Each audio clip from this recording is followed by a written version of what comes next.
Welcome to book club. I believe we are live now.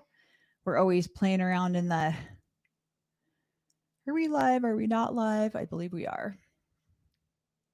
You seeing it? Not yet. Oh, there we are. I just got a notification. Woohoo. Bethany Parker, welcome to level number 1. Yeah.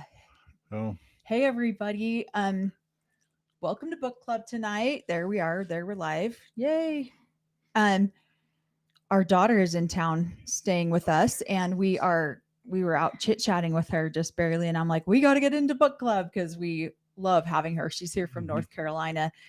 We're trying to talk her into doing a Hi, live with us Australian. tomorrow, so maybe we'll do Mhm. a little semi-surprise live tomorrow afternoon if we can get her to.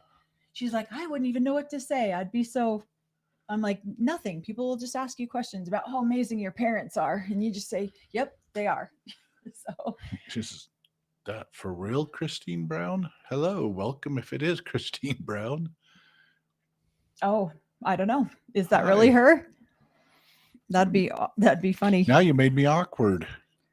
I don't know So, if that's really her or not. mm, I hope it is. mm, That'd be awesome.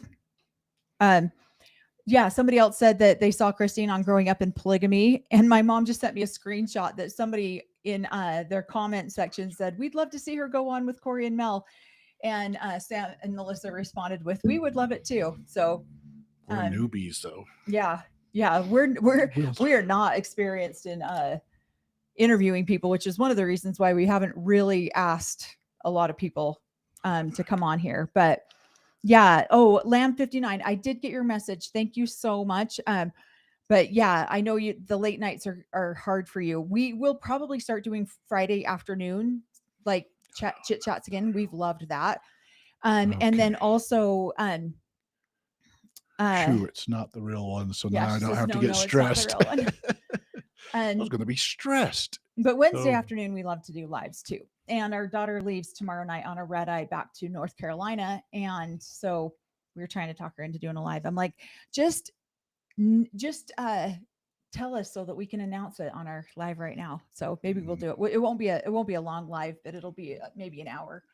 Um, but yeah, everyone's asking how was the wedding. The wedding was beautiful and amazing, and I've been kind of waiting for them to post pictures so that we could post pictures. I was trying to let them do it first.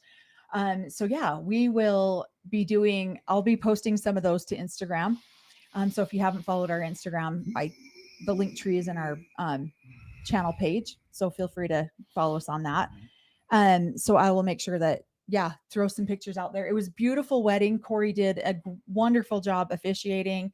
I don't think there was a dry eye in the entire wedding. Everyone was just, it was beautiful. The bride looked stunning. And of course, my son is handsome as can be. So yeah, it was beautiful. It was a great weekend. I am really tired. We are both exhausted. Um, there's just so much going on, and our uh, daughter and her husband flew in, but her husband flew back on Sunday, and then she stayed till Wednesday to hang out with us. yeah. You what? Well, it was just stressful on the days leading up to it for me, just because I was practicing my speech. So Yeah. I had to delete everything sister wives out of my brain. And Yeah. did I knight anybody? No. Knigget? Did you connect anybody? Nope. Yeah, no, I Nope. didn't. But it was No, I'm beautiful. just a reverend. I'm not a king or anything. So, Yeah, we don't have kings in America, yep. remember? Mm. So, But no, it was wonderful. My mom was or there. this It was fellow knife. beautiful. My baby sister lives in North Carolina with our daughter, and so she was here as well. So it was really fun. It was a very fun night. Just a they're just a cute couple, and yeah, I'm excited to share some photos with everybody. Thank you so much, Bethany Parker, for joining our membership. We really appreciate that. Um, let's see, and then Barb, thank you so much, Barb, for joining as well. So these next couple chapters of this book, we were going through it again today because we like to go through it right before we join the live so that we have it like fresh on our memory. both of us were just going, oh my gosh, this part of this book is just, ugh. And especially, so we did just record finally, season 20, episode 3. We finally just recorded that. We watched it last week. We watched it 8 days ago, and it infuriated us so bad that we had to take, I had to take some time to think about it, because it was just so, and we talked about it last week on book club too. But yeah, it was enraging. So we just got done filming that. We'll drop that video tonight. And then we will film episode 4 here pretty quick too. We haven't watched episode 4 all the way. We did, but I was so tired and I went to bed. So we didn't really watch it. We were both too exhausted to pay attention to it. So we will be watching that and then dropping our live reaction to that coming up soon here. Oh, did they? Cody and Caleb's dad knighted Caleb at Caleb's wedding. Oh, wow. Nice. Wow. Nope, no knighting. I did do a Scottish ritual of the hand fasting, but yeah. Yeah, that would have been cool though if you'd have worn your kilt. Yeah. I didn't even think about that. That would have been awesome. We suited up. So her wedding dress is more like they were going for the scene in Lord of the Rings. I don't know who the two characters are, but they're on a bridge somewhere, and her wedding dress was that theme. So it was beautiful. Why are you smirking at me? Because I don't know. Yeah, because I don't know the scene. Because you're not as big of a nerd as we are. So. I know. So she, and then her bridal shower is beautiful. It was a book theme. My son is building her a library in they built a home a couple of years ago. They've been living together there in the home, and he's building her a library, and with a grandfather clock, all sorts of, very much the knighthood type of library. So that was what her bridal shower was book themed. It was beautiful. Okay. Let's see. Is it Aragon and Arwen? Yeah. Isn't that who it is? Yeah. Corey knows these things. I don't know. But yeah, and when they were on some bridge on Lord of the Rings. And so that was what the theme of her wedding was similar to that. So, but yeah. So these two, well, we didn't cover chapter 29 last time because there's just too much in it. It was so packed of good stuff. It's infuriating, to be honest. And again, we have not watched, I don't remember episode 4 of season 20, but apparently that brought out a whole bunch of frustration for people too. I know we both watched it in bed with the laptop, but I just didn't make it. I was too tired. So I heard that there's some frustrating things I've seen. I haven't watched a lot about it online. With our daughter in town, we just haven't really been that engaged in social media for the last little bit. But yeah. Yeah. Somebody says, I'm with Mel. I thought Aragon was a dragon. I'm clueless. Yeah. See, I feel bad about that. I'm not very versed on Lord of the Rings. But okay, so we start out chapter 29 with I could move here. And basically she's talking about their move to Flagstaff. Now, again, because we haven't seen the show, we don't know what a lot of these things mean in here. I don't understand why they moved from Vegas. Obviously, they start to understand it was because of Robin that they moved, and Robin's son, Dayton. Now, that wasn't a part of the story being told at the very beginning. So, because if you told that, there would have been resistance. Everybody, yeah. And so you don't, when you're a salesman like Cody and Robin are, you just tell the necessary. That's exactly how they've been. Omission is not lying. Yeah, this is how they've been presenting themselves and their family to the American. Is you just tell what they need to know and to get the story across. So right.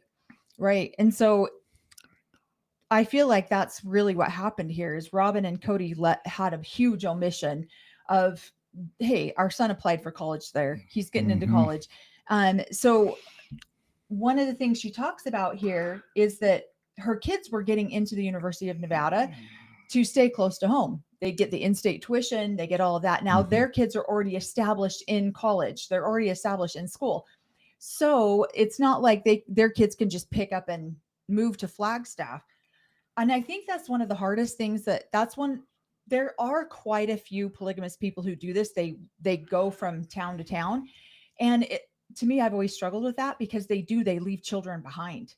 And we have family members who have done that too, where they've moved to another state and then their children become established in that state, and then their children want to stay there while they're now moving somewhere else. And I think that she says in here that in 2017 they found out that the Oakland Raiders were moving to Vegas and everything was going to hell. And Mm-hmm. Cody grumbled, and the kids wouldn't be safe, and traffic wouldn't be safe. And I just think that is the biggest load of crap that he ever could have perpetrated, like made this family believe. Well, and I think his whole sales point on to them, he knows what each wife is looking for. We're going to be able to go and establish the family like we had in uh, Colorado, I think, or where was his dad from, and put down Wyoming. roots, Wyoming, for Christine. He's trying to sell the idea to each one of the people, even though Christine's not interested in the house, but if she could move the cul-de-sac to something out of a city. Right. A lot of polygamists want to move out of the city center and into communities that they know everybody around them. So Right. And this does happen where a lot of polygamous people will uproot, because what happens, especially like here in Salt Lake, they always try to move to the outskirts of town. Well, eventually the outskirts of town find you, surround them. and you're no longer the outskirts of town. And so then they will pick up and move somewhere else to another part of outskirts of town. And then eventually that becomes populated too. And this is very, very familiar for polygamous communities to do this. Warren Jeffs did it with his community. The AUB has done it with their community. The leadership does it a lot. They'll create a community where then a lot of people will move into that community, start to build it up, and then they find another community and create another community. And so Right. it's something that happens a lot within the AUB. Right. So, and the problem is that a lot of times they will make a lot of money off the real estate part of it, but the leadership makes it, not necessarily the individual people. So in this case, I mean, sure, that's probably where Cody felt completely justified in making all the equity off these wives' homes. Thank you so much, Melinda Hensley, for that super chat. We really appreciate that. Yep. Thanks. So she talks about, and that's what it felt like to me too, not having seen all the episodes, it felt like a blind side. She talks about how one day out of nowhere, Cody just sat them all down and explained that they all needed to leave Las Vegas. And it's like, why did we work so hard to build this like little commune here and our own little oasis away from everybody? And now all of a sudden we have to leave that. It doesn't make sense. Yeah. When they moved down to Las Vegas, Sin City in their mind, it was because it aligned a lot more. Well, there's multiple reasons, but it was because this was a community that really didn't look at them as polygamous, you know what I mean? Right. And that they could live any way they want. But now that they are out in the open too, and everybody's welcoming to them, including probably other areas of different states. Right. Now there's a different reason. Now he uses the Sin City or the Raiders coming. Well, somebody had just made a comment about the Jason Aldean concert too, that they used that as a reason. Which could have been.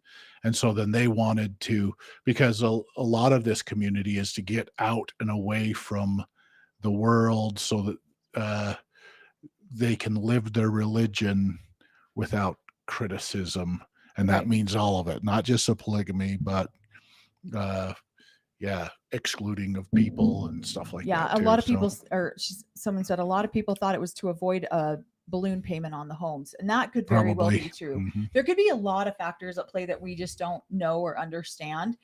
Um, But and truly, nobody really probably does know except for Robin and Cody. Even the yeah, other wives don't know. and that's what she says in Yeah, here. well, she The whole says, family knew. yeah, she Minus, said he presented a plan that we could pick wherever we when it ended up, but it turned out that even the place that was going to be preordained. And she says, as a family, which meant everyone except for Mary Janelle and myself decided to move to Flagstaff. Yep. And she goes, all right, I guess she goes, all right, I remember thinking, I guess that's what we're going to do. And that is so typical in polygamous families. You get the one wife who makes the most of the majority of the decisions, gives her husband his ideas, and then he gets to present that to the family. Mhm. So yeah. Go ahead. No, she just said Christine was excited to move to Flagstaff. I feel Mary was sorry. I'll start it from the beginning. Mary was the one who dug her feet in the most. Christine was the one that wanted to move to Flagstaff, and it's like she's backtracking on how she acted. Yeah, I agree with that, but I also put in my notes here too. Cody knows how to sell the move, and it was that she probably felt the most connected with Cody when they were in Wyoming. She has said that in her book, and he was promising that if they went out there that they would have that connection again. He Right. was doing He was saying the whatever sales he needed point to do. to get her on board, because he knew that if he could kind of get her on board, he wants to get the worker bees on board because they're going to make his dream happen. Yeah, exactly. They're going to make his dream happen. So he's going to sell this to them, and then as it starts to come out that those were just promises, he had no intention of fulfilling them, to get them out there and working on his and Robin's dream, which I don't even think it was Robin's dream. It's probably him and his dream then, but he's trying to get the worker bees, the ones that are actually going to get things done, sold on it. So well, and a lot of times too, it's a false where she says in here that she was furious about the move, but that's not what she's going to portray to the cameras, because it's the keep sweet thing. It's the she's got to be excited about exactly. it. She's got to go with what her husband says so that he'll want to spend more time with her. There's always that drive in the back of a woman's mind of him wanting to spend more time with her and her kids. I love it when nothing. She heard angels sing. Yeah. Oh yeah. You're going to tell the story, the whatever, and to rationalize it in your own head, because in your own mind you're like, this can't happen, there's no way. Okay, it makes no sense. How are we going to rationalize this and make this okay? Because it doesn't feel okay. And in our teachings, you're supposed to get a aha from angels, from God, for whatever, to move it forward. And so and you don't want to be left out. If Robin's talking to God, Cody's doing it, you don't want to be left out. They're not talking to me. Is God not talking to you? He's talking to me. What are you doing? So sorry. And then she talks about how Janelle just came up with hey, let's just stay here. We don't need to move. We can just stay here. We're independent enough. We can do it. And I guess that's the thing that blows my mind about this whole, that we're now seeing in season 20. Everything was put into a large family pot. They were getting 5 paychecks at their disposal, Cody and Robin's disposal. They could do whatever they wanted to. Now they have 2 paychecks. That's it. The rest of the women took all theirs. And so that would have created a huge crisis right there for Cody and Robin had these women have decided to stay in Vegas. But the fact that they batted that idea around, again, comes back down to, this is the absolute conditioning. She says, I couldn't split up the family. I believed this was the best chance for my children to have a good relationship with their father. And this is absolutely religious conditioning, because we are taught this over and over and over. It's up to you to make sure that your kids have a good relationship with their dad. It's up to you to make sure your children are noticed by their father. It's up to you and this is always the responsibility of the women. And it's disgusting. It frustrates me that we were raised this way, but we Mhm. absolutely were as women. That it is our responsibility that if we want our children to find good favor with their father, we have to provide that opportunity for them. And then she also talks about how she'd never been to Flagstaff, so he takes her to Flagstaff for her birthday, and showed her the property, Coyote Pass. Now, this is how Pinestill got started. This is how all these little communities got started. It is always a polygamous. They want land because the world's going to end, and they need somewhere for their families to come back to, and they need somewhere. We're To always grow living, crops and grow to, their own yeah, food, be basically self-sustaining. homestead. Yep. Yep. And so of course she thought, gosh, if we could live on this mountain, again, there is a prophecy that from the polygamous church that says the second coming of Christ will come and the men will go to the mountains. Of Well, course she's going to find 14 acres on a mountain. Very great idea versus a home in Vegas in the middle of Sin City. Yep. So Yep, there's definitely a prophecy about mountains. yep. And this is one of the reasons why Pinestill was started. It was because in the Rocky last days, Mountains, the boys will flee to the mountains. the boys of the mountains would come down and defend liberty, Yep. something like that. Yep. And so thank you so much, Heather, for that super chat. Let's see what she says. It seems like Cody specifically rejected Christine's daughters. Did you find that to be the case? Whereas if the wife falls out of favor, so do the children? If a wife falls out of favor and the children support that wife, or if anybody supports. So Christine violated her covenant by not listening to Cody and leaving Cody. Yeah. And because the daughters, all of her kids supported her in that decision, they were instantly at odds with Cody too, because she had broke the covenant. There should be some sort of shunning to put them at a distance. When you support that mother or do something like that, then you are also on the outs. You can't be neutral and be friends with both of them. You choose one, and that's really what it is. Well, I'm just choosing to do this. I'd still like a relationship with you. Nope. We're the righteous family. So, and that person's left. So you need to shun them for a while. And if you don't, then you'll be shunned too. So yeah, the relationship fell apart because they supported their mom. Right. So, well, and honestly, this is like a polygamous person's dream, a prepper's dream, if you will, is to be on a mountain. So she, of course, wanted to go.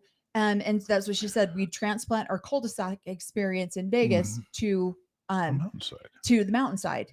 And so, and have the same, what she felt like was a bonding and a family togetherness. That's what she was looking for. She's done this the whole time, trying to have Cody keep his relationship with his kids. She can see all the red flags are showing that he's being attracted to Robin and her kids, and she's just trying to get equal time. And so if that's us going out to this property and recreating what we had created 20 years earlier, then she was willing to do that, up until he's like, we're all going to move in the same house together. Well, no, we're not. So. Well, and I love it because she calls herself out right here. And she says, I'm sure you all know what I can hear you all saying. Insanity is doing the same thing over and over and expecting a different result. So you're probably thinking, what in the actual hell is Christine thinking? But I love how she says it right here. She thought Cody would realize what he was missing, that he and Robin had been together basically for a few years, and maybe the shine had worn off, and it would remind him enough of his other families. And she kept thinking to herself, you're going to realize how incredible your children are, and you're going to want to be in their lives again because of what they had experienced in Wyoming. And this is so true. I don't understand my ex-husband. Every time I'm like, he's going to see how amazing these children are. He's going to want to be a part of that. I said the same thing to my dad. Like, When Hmm. my disabled brother passed, I was like, he never even realized how amazing this kid was, and didn't have the, wherewithal to want to be a part of his lives. And so it's like, we don't, this is how so many polygamous men treat their children. They don't see the value. To them, their children are a number, to a means to an end. That's what they are. They're a number. They're something to get these men somewhere else. And so they don't ever, most of them don't stop and spend the time with their children to actually get to know them or see who they are as people. Well, and she says, what was that line again? She says, doing something over and over again. Insanity. Yeah, that's the definition of it. It is. But within the AUB, within the teachings we are taught, that is, you are supposed to do things over and over and over again, um, and endure to the end, even though it's hard, even though it's miserable, even though uh, you should be enduring to the end. If you endure to the end, then you've proven yourself and you will get blessings in heaven. If you allow Cody and Robin to sit there and use and abuse you over and over and over again, when you pass on, you will be blessed in heaven. Mhm. So it's one of their teachings. And eventually people are just normal people who start to think for themselves, are like, no, I'm not going to do this anymore. I'm going to change my behavior. And now you've fallen away from the faith. So Right. the leadership. Right. Well, and again, this comes back down to the love bombing. Mhm. Cody love bombs all three of them, but the three of them believed that of Cody and his promise of a reset. Him and Mary had already been separated, so they Mhm. wanted to believe. The thing is that women are so starved for affection in this religion that when a man comes in and just does a tiny little love, little bit of love, a little bit of affection, it's like you want to be wanted so badly that you will give, okay, great, I believe you, let's Mhm. go. And unfortunately, this says a lot about the lack of self-esteem most of these women carry, myself included, for years. She talked about how in December of 2018, um, Aspen had gotten married, and Aspen and Maddie were going to be left behind in Vegas, and how much they struggled with, what are we just going to get left here? And Christine had no real answer for her. She couldn't say, talking to her about, she says, talking to her about it broke my heart and it broke hers too. Dad just felt like we needed to go. There's no real logic behind any of this. It's all, what does God want us to do? And if it is somebody's logical motivation, like Robin and Dayton going to college, that can't be presented to the family that way. It has to be presented to the family as, I'm receiving revelation. I'm receiving premonition that we need to leave. And so there's no logical explanation for it, because you can't logically rationalize God telling you what to do. Yeah. The logical part of it is not, it was because of what Robin and Cody wanted, or Robin wanted to be closer to, so he had to, I don't know, make it a grand move. And it's interesting too, because this has got to be hard on the kids. The kids are the ones that usually, because they were moved from something that they felt like was stable from Utah without a choice to go down there. And then now they have choice. Now they've created their own life in the area that the parents just moved them to. They made the best of it, and now the parents are moving again. So Let's it's answer gotta be this one really tons quick. hard. Do you think Robin is looking for an exit now? Absolutely. She's getting her ducks in a row first. Absolutely. Yeah. Absolutely. Everything points towards she's getting the nicest and best all in one area, so it can easily go through the divorce process. And yeah, absolutely she is. So she's exiting right now. You can, the same signs that we were seeing when Christine was tired and done, and all of the wives were there was so much stuff going on behind the scenes that they were saying the nice things, but you could see that Christine was getting done with him, and then Janelle, and the whole process. Those, they're all in these last two seasons for me. So Yeah. 19 and 20, she's done. And he's worried about it. He's saying things He's like, saying, yeah, he is yeah, expressing his concern. yeah. I hope that now that I'm a I'm not a monogamist, disappointment I'm to not her. a disappointment. You are a disappointment. That's conversations you've had behind the scenes. Robin is saying that God is the most important. Cody's even saying that Robin speaks to God all the time. Well, if God is the most important thing to Robin, and Robin's belief system, which it is wrapped up in the AUB's teaching, and that's polygamy, 3 wives to get to the celestial kingdom. He has none now. He has one now. She's going to eventually jump ship and go marry somebody who can get her into heaven the last Right. part of their life. So Right. Well, it's over. she goes on to say that in 2018, about a month after they moved to Flagstaff, that's when the family learned that Dayton had been accepted into the University of Flagstaff. Too Or, late, yeah. suckers. And Christine said she was furious. Was that why they moved? So Robin could be closer to her son while Christine was pulled further away from her children. That is literally, this would be one of the hardest things about having your family filmed for a reality show, is so many things you don't know. You don't know that you don't know. And you don't know until you see it on TV. And then you feel like a fool because you've been fooled with the rest of the world. And I feel like that is so sad for her, Christine. She said that they were all of them were frustrated because they believed that they had been moved under false pretenses. It seems like they weren't worried about the Raiders. They were more worried about Dayton going to college in Flagstaff. Then she goes on to say a huge reason why this is because Cody still controlled the family money as well as the payments on the property. She continued. I continued to tell Cody what I needed and received a check from him. And she believed every extra amount of money would go towards Coyote Pass, and as Mary did as well. But Janelle, now this is kind of where it's like, shame on Janelle for not bringing this forward to the family more. But Janelle handled the books and she could see where most of the money went. So that's why Janelle went into a small apartment. That's why Janelle got a fifth will, is because she could see the gross amount of money that was being taken out for these, Yeah. unnecessary expenditures. But you can say shame on Janelle, but no, you really can't, because she was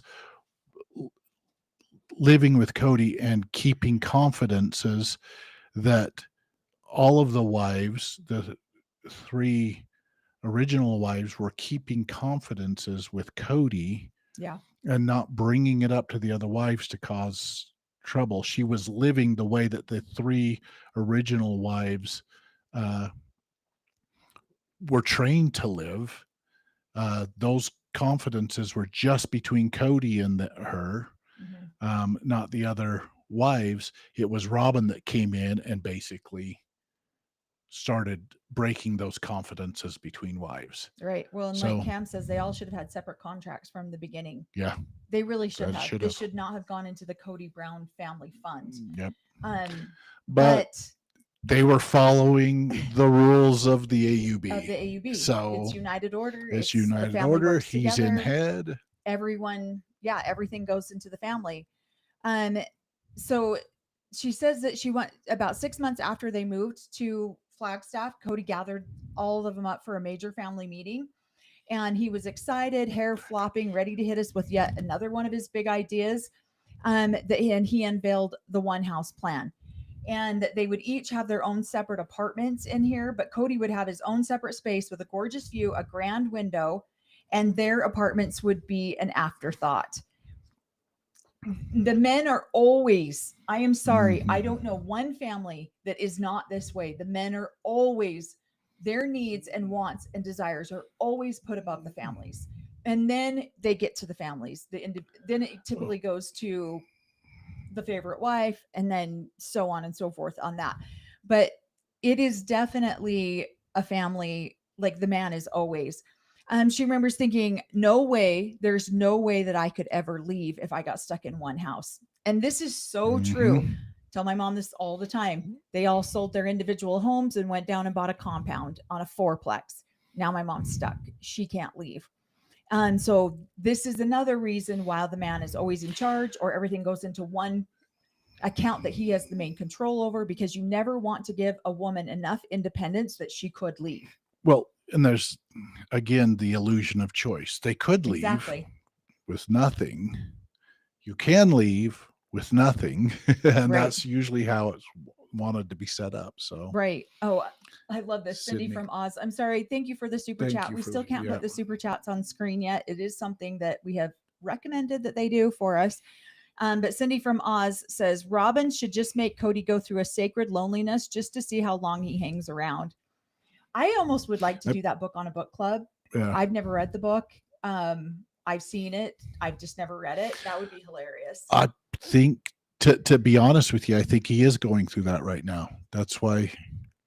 I mean, he said he was sad and alone for 5 years in that house. I think he know. was on the old sacred loneliness, probably at his own office, and was told he needed to stay at that in that office. So I know. I think it's so, yeah. You can tell he's lonely because, polygamous men have an ample amount of sex and monogamous men don't. So yeah, he's leaving all these little hints as to why Yep. he's so lonely. that he'll be getting corrected. Right. That made Robin look bad. So Right. Well, then she talks about how she never wants to live in a big house again because it would be a trap. She would be trapped. mhm. And I love that she's starting to wake up to some of this behavior, because this is exactly what happens. We get them so self-dependent or reliant on a family, or that there's no way that they can individualize. That's what I think is so funny, is this family spent so much time talking about having estates for each wife to pass on to their children. And yet that undertone of just coercion and manipulation is still there, where nope, we have to be in one big house because you can't have anything individualized. There's no way that you can do that, or you have an opportunity to leave. And I personally am wondering if the wives were becoming way too independent in Vegas in their own individual homes. So this is another reason why Cody wanted to get them back together on the land, where he could control the individual assets in more of just the one aspect, one house aspect. Well, and he didn't sell the one house aspect till they were in Flagstaff. And then he was thousands of dollars, tens of thousands of dollars, probably getting those plans drawn up. He was selling the cul-de-sac moving to the thing. That's what they were understanding. Right. So yeah, he was selling what they needed to hear to get the move done. Once they were moved and the land was done, then he's trying to sell the rest of the story. So and they're not falling for it. Right. Well, and then she talks about how he's going to build his own cabin on Coyote Pass. And she says, okay, I thought to myself, you obviously don't like the idea of of all of us in one house together either. And she says to him, I'm not going to do that. And she didn't try to be a team player on a committee that just ignored her own needs. She didn't say it's fine when it actually wasn't fine. And I loved that she finally is starting to wake up and see some of this conditioning. But Cody likes the one home idea for the financial control. That's the only reason he wants the one home idea. He doesn't even want to live there. Right. He doesn't necessarily want to live there, but he doesn't want these women to have that much freedom or that much financial independence from him. She says in here, TLC paid us all in one lump sum, which went into a business we created. But once again, there never seems to be enough money to take care of the big expenses. It was weird and frustrating. I saw a comment on someone else's social media. I can't remember where I saw it, but I think that these women should look into this. They were saying that if they were paid through a business, it's not about a husband and wife divorcing. That's embezzling. And they could legally sue him as a business partner and not as a wife for the assets, for the financial resources he took from this account. I hope so bad that these women see that and that they want that. And if I ever talk to any of them personally, I'm going to mention that to them, because I think that is genius if that's the case. If they really were paid under like the Cody Brown family, whatever, that is embezzling. He did take money and he didn't explain where it was, and they were all equal business partners. So why did he have the right to do that? So I really, really hope that they look that up. and that is a financial possibility for them. She talks about while the rest of the family needed to get approval from Cody to spend money, Cody could spend however much he wanted, whenever he wanted, without anyone else's approval. And Janelle says later on a podcast, which I did see this, it says Cody would just take out the funds that Janelle didn't know what was for. And Janelle told her it was, the money was just being spent and lots of it was being spent. So do those women have legal claim on the artwork that's in the horrendous artwork that's in Robin's home, or these complete bullshit statues that she has? Like, come on, who spends $10,000 on a statue like that when you have 18 children? Like, fine if you don't have any other responsibilities, but what? Well, they had 18 children at one point in time, but I know in this belief system, once they're an adult, they're no longer their responsibility. Yeah, which is fine. It's right. Well, I love how she just calls it out on this page. She's just like, the family money didn't seem to be going to pay off the property, and she didn't want to go back to the days of being told, sorry, we don't have money for groceries to feed our kids, but there's plenty of money for a sports car for Cody. I love that she called that right out, or a diamond ring for Robin. But with the one house planned, she also understood that Cody would have his own space, which meant he would never be at Christine's, really, ever. And so he just says, then she talks to him about, hey, you're never coming over to my house. And he's like, well, I wouldn't always be at Robin's. And she goes, or Christine says, no, you'd always be at Robin's. And he says, no, I wouldn't. She has young children. And I love that Christine calls him out right here. She's like, well, Truly's a year and a half older than Solomon. Why is she not a consideration in this? But she realized that this would not be the fresh start. This was not Wyoming. Why had she stayed? Why did she bother to stay in all of this? And she didn't want to live next to Mary again. Man, she really hammers Mary in a lot of this. And that's what's so hard about it, is that she wants to be friends with Mary so bad, but she struggles because of the relationship that they have. And then she goes on a story to explain why. Thank you so much, S. Zoe, for that super chat. We appreciate that so much. And then Catherine Perry, thank you again for that super chat. She says, Corey, did any of your moms want to live in a separate house? What did you do? What do you think your father thought about that? Yeah, they did. Yeah. We had what we called the big house up there, where 7 of the wives lived in it, and the cabin, which was next door, that had 2 wives living in it. One of the conditions Dad had when he was marrying each one of the wives, that they'd all live together. If they didn't want to live together, then he wasn't interested in marrying them. So he wanted them all living in the same house. So there were some people that asked to join the family, and he refused them. He just said, no, not unless you can move into the house. So, but that was just the way he did it. He felt like just because Rulin had told him that they ultimately all need to live together. And even though the other 2 wives lived in the cabin, we all ate together, we all did stuff. The cabin was right next door. It just was more space. So yeah, it seemed like the favored wives were put in the cabin for sure. Okay. What? You can say snarky little things. Sue Pengella, thank you so much for that super chat. It says, just love you guys. This is a great time for us in Oz. Thank you. Nice.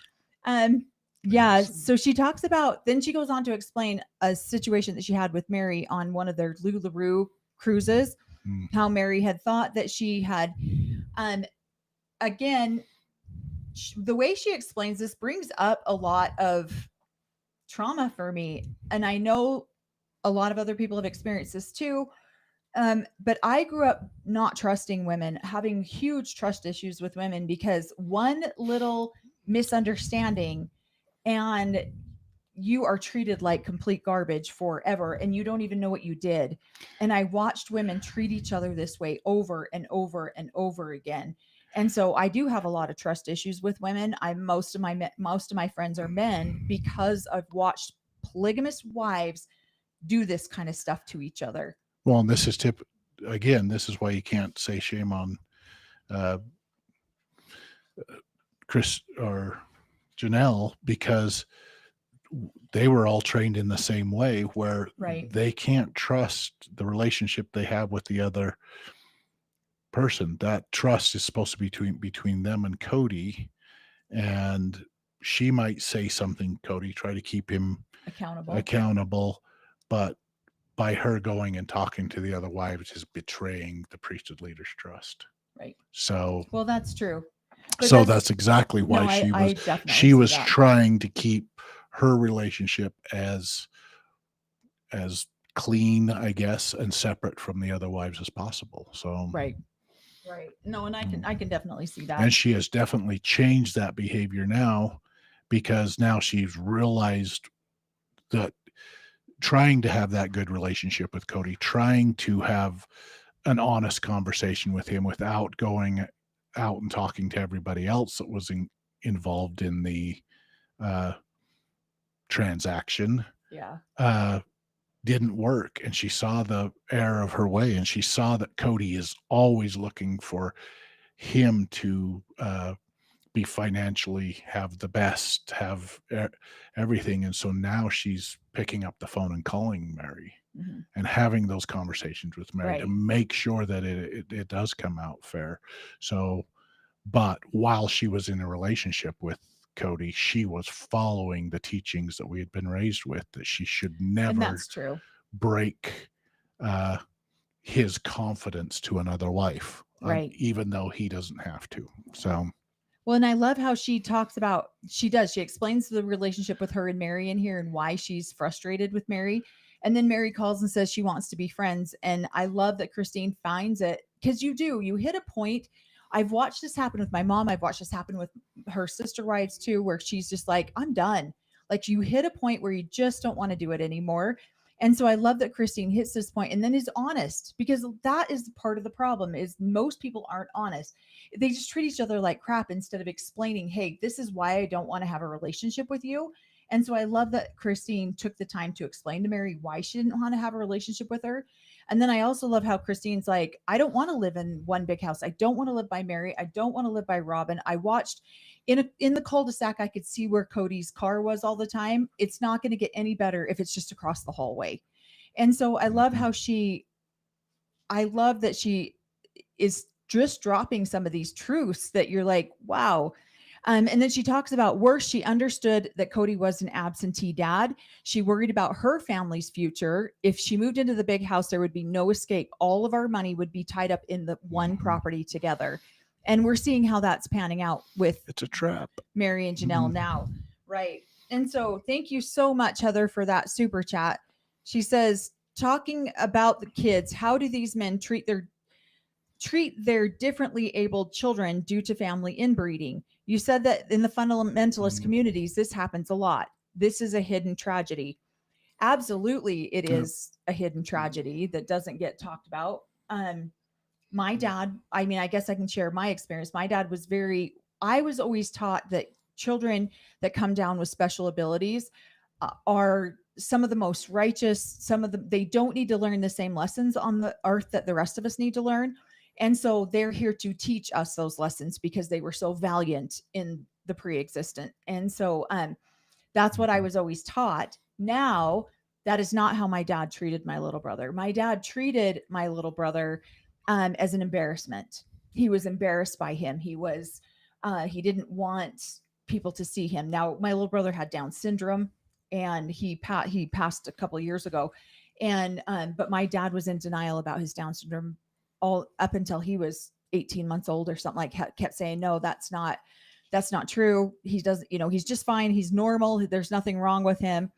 And so on one side of their mouth, they say one thing, and the other side of their mouth, they treat people like that completely different. At least that was my experience with it. Let's see. She then talks about how she would go on trips with her family. And she talks about how in general, if they ever did family trips, it was a family trip. They didn't do individual. She didn't take her children and go out of town very often. And she realized once they moved to Flagstaff that Cody was not going to be hanging out with her family and doing family trips because he hadn't done any of them in Vegas. And again, this is where women, we end up doing 99% of life by ourselves with our children. And then it's pounded into our heads that we don't have the ability to do it by ourselves, that we need a husband around, that we need a priesthood leader around, we need this head of the family around. And yet we're doing 99% of lives by our lives by ourselves anyways. And this was one of the things, we just talked about this on season 20, episode 3 that we just filmed. This is one of the things that we changed because we're in a monogamous situation. We do things together as a family. And I realized I could do things by myself. Christine eventually realized she could do things by herself. Janelle knew apparently all along that she could, so she would just go do trips. She realized that when Cody didn't come around, things were a lot easier because everyone has to cater to his every need. And it's so funny, as children in Polygamous, my siblings hated it when my dad would come on trips. Everything was so much harder. We had to do everything he wanted to do. We had to eat what he wanted to eat. We couldn't just go and have fun. And one of the very last Disneyland trips I think we ever took, my mom purposely did not invite my dad because she didn't want to deal with it. She didn't want to deal with catering to his every need when she has an adult Down syndrome child that she's got to cater to as well. And he was wounded. He was like, am I not invited on this trip? Am I not welcome to come? And she's like, no, you're not. I don't want you there. And he had to jump through a million hoops in order to even be welcomed on this vacation because she had inherited some money from her parents, and she was taking her children on a fun trip that did not include catering to my dad. And so I absolutely understand where Christine's coming from in this. She talks about how he was a lot. They had to plan the right food. He had to plan the right shoes. And then of course he'd have to get back on time so he could go kiss Robin's kids goodnight. So I love how she gets those little edges in there. So she just said that she ended up preferring to do things without him. But I don't think your family was ever in that situation, were they? Because you guys just didn't, like, you just stayed on the compound pretty much unless you visited your grandparents down there. Yeah. And then we came down with, usually I came down with my mom when we came down to visit. He would come, my dad came for a funeral once, but yeah, usually if we came to visit off the compound, it was just with our mom. So yeah. Let's see.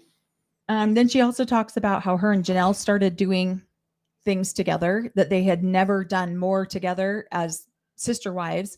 Because if you think about it, what their job is getting paid to film their life. And so they don't really have to go to a 9-to-5 job at this point. And so, yeah, they did it. They did a lot together. But she started to feel frustrated that she had to do so much of her life alone. And even though my ex-husband never got a second wife, he was sure training me how to do life alone. And and I would say that to him all the time. Why do I have to do everything by myself? And he's like, well, eventually when I get a second wife, I'm not going to be around. So you should just start getting used to that.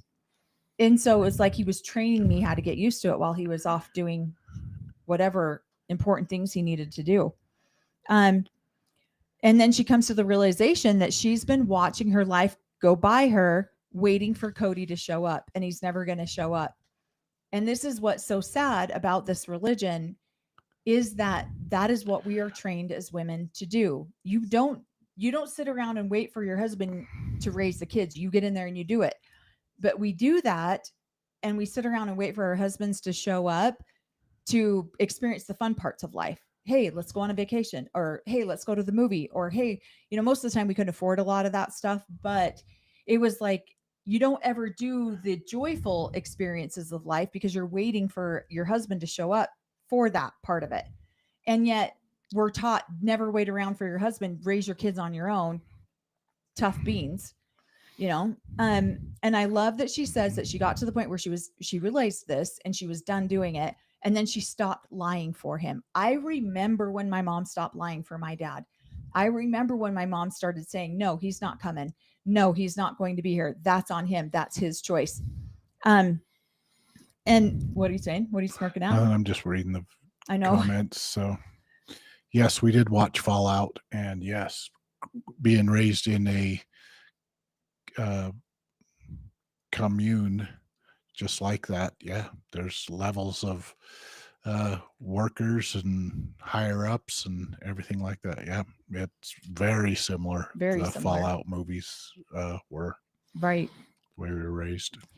She just said she realized that she just stopped gaslighting herself and Mhm. gaslighting her children. And she said that her kids were better off when she wasn't trying to manage their beliefs about who their father was. And she just let Cody be who he was. And I think this is one of the reasons why Cody is so angry with Christine. This is because I've watched this in my own parents. Cody is so angry with Christine and blames the distance in the relationship with his children on her because she stopped covering for him. Yep. She started letting him just be what he was and let the chips fall where they may. And she stopped lying and protecting Cody. And now the kids can see who Cody really Who is. really was. And now they're creating their own judgments about him and their own experiences about him as he's actually showing up, instead of Christine constantly lying for him and covering for him. And I do remember when my mom stopped doing this for my dad, and the reality of who my dad was right in my face. There's no way I could avoid it. Yeah, you're being told, oh, no, he wants to come around. He wants to be here.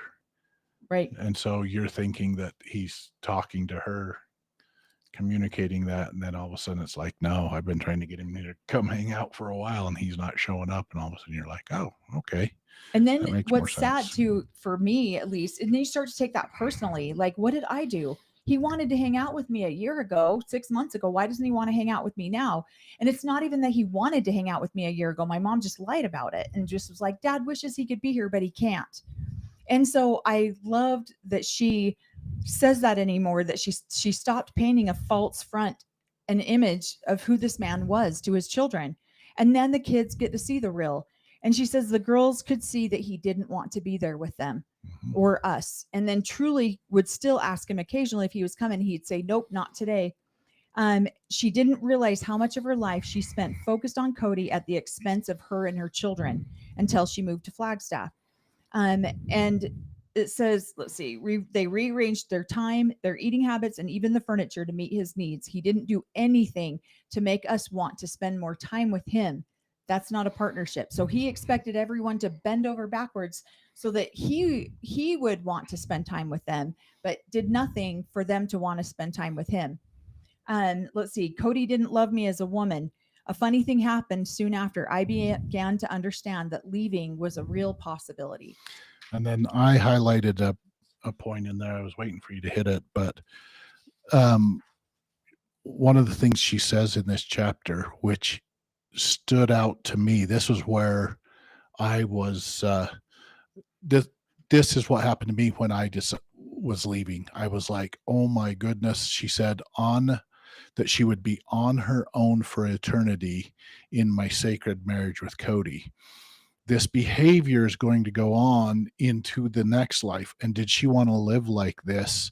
Was this the heaven that we were all promised? Is this and all of a sudden I was like, no, this seems miserable. I do not want to live like this for eternity and to be in this relationship for eternity. And so once she can look at her future, her afterlife, if you will, that we were promised it was going to be amazing and glorious and better in every way and the most wonderful feeling, once you realize that, no, if this is what it's going to be like in the afterlife too, I don't want anything to do with it. Then that was where I think she was like, okay, this covenant that I made is something that I don't want to be fulfilled. I don't want to live like this for eternity. And so I am going to break my covenant with Cody. And if it's hell, it can't be worse than this. Right. And that's the huge wake up call for all of us coming out of a cult. If this is what it's going to be like in the afterlife, I don't want it. No thanks. And I don't know what hell looks like, but it's got to be a better version than this heaven that you guys have been stuffing down our throats our whole lives. So right. So Anna says, do you think that it won't let me scroll all missed the a way whole back. bunch, Sorry, yeah. we missed a bunch of questions. I'm going to try to get back to. Do you think that Robin and handsome Alice truly believe that their own selfish wants are the pull of God's will, or does she consciously know what she's doing? Both. Both. Yeah, I was just going to say. Both. Yeah. She consciously knows what she's doing, but she also has a deep-seated belief that God is talking to her. She has been working overtime, praying, most religious of all of them, and subconsciously she's the best of the Brown family and the most righteous, and if God's going to speak, it's going to speak through them, and she is the most righteous to lead them. So they need to be listening and being obedient. It's both. She absolutely believes God is speaking through her. Yeah. So, and that's the sad part. That's why episode 3 was so infuriating to me, is because we're 2 minutes in, and you'll have to check out that video. We're going to post it here, and when we're finished with this live, it'll go up. Because literally we're 2 minutes into the episode, and Cody pops off about Robin being so close to God. And I didn't hear anything after that. I was so angry because these people, God does not bless people who lie, cheat, steal, and manipulate. Their God does. But their God does. Yeah, and that's why they believe it. The God that the God that I believe in doesn't behave that way. No. And so she can be connected to whoever she's connected with. I've already said kind of. It's infuriating. Yeah. Random old lady says, will there be a number one wife in the celestial kingdom? There's not supposed to be. There's not supposed to be. We're all supposed to be equal. Yes. We were all taught that we would be equal. If there is a number one wife here on earth, that's just a trial that you were given so you could learn how to get over your jealousy. That's how it would be presented. Is if that's the case, you would be, this is a trial for you to learn how to get along with your sister wife, even though you think that she's the queen wife. This is a trial for you to learn so that you can figure out how to get over your jealousies, not everything.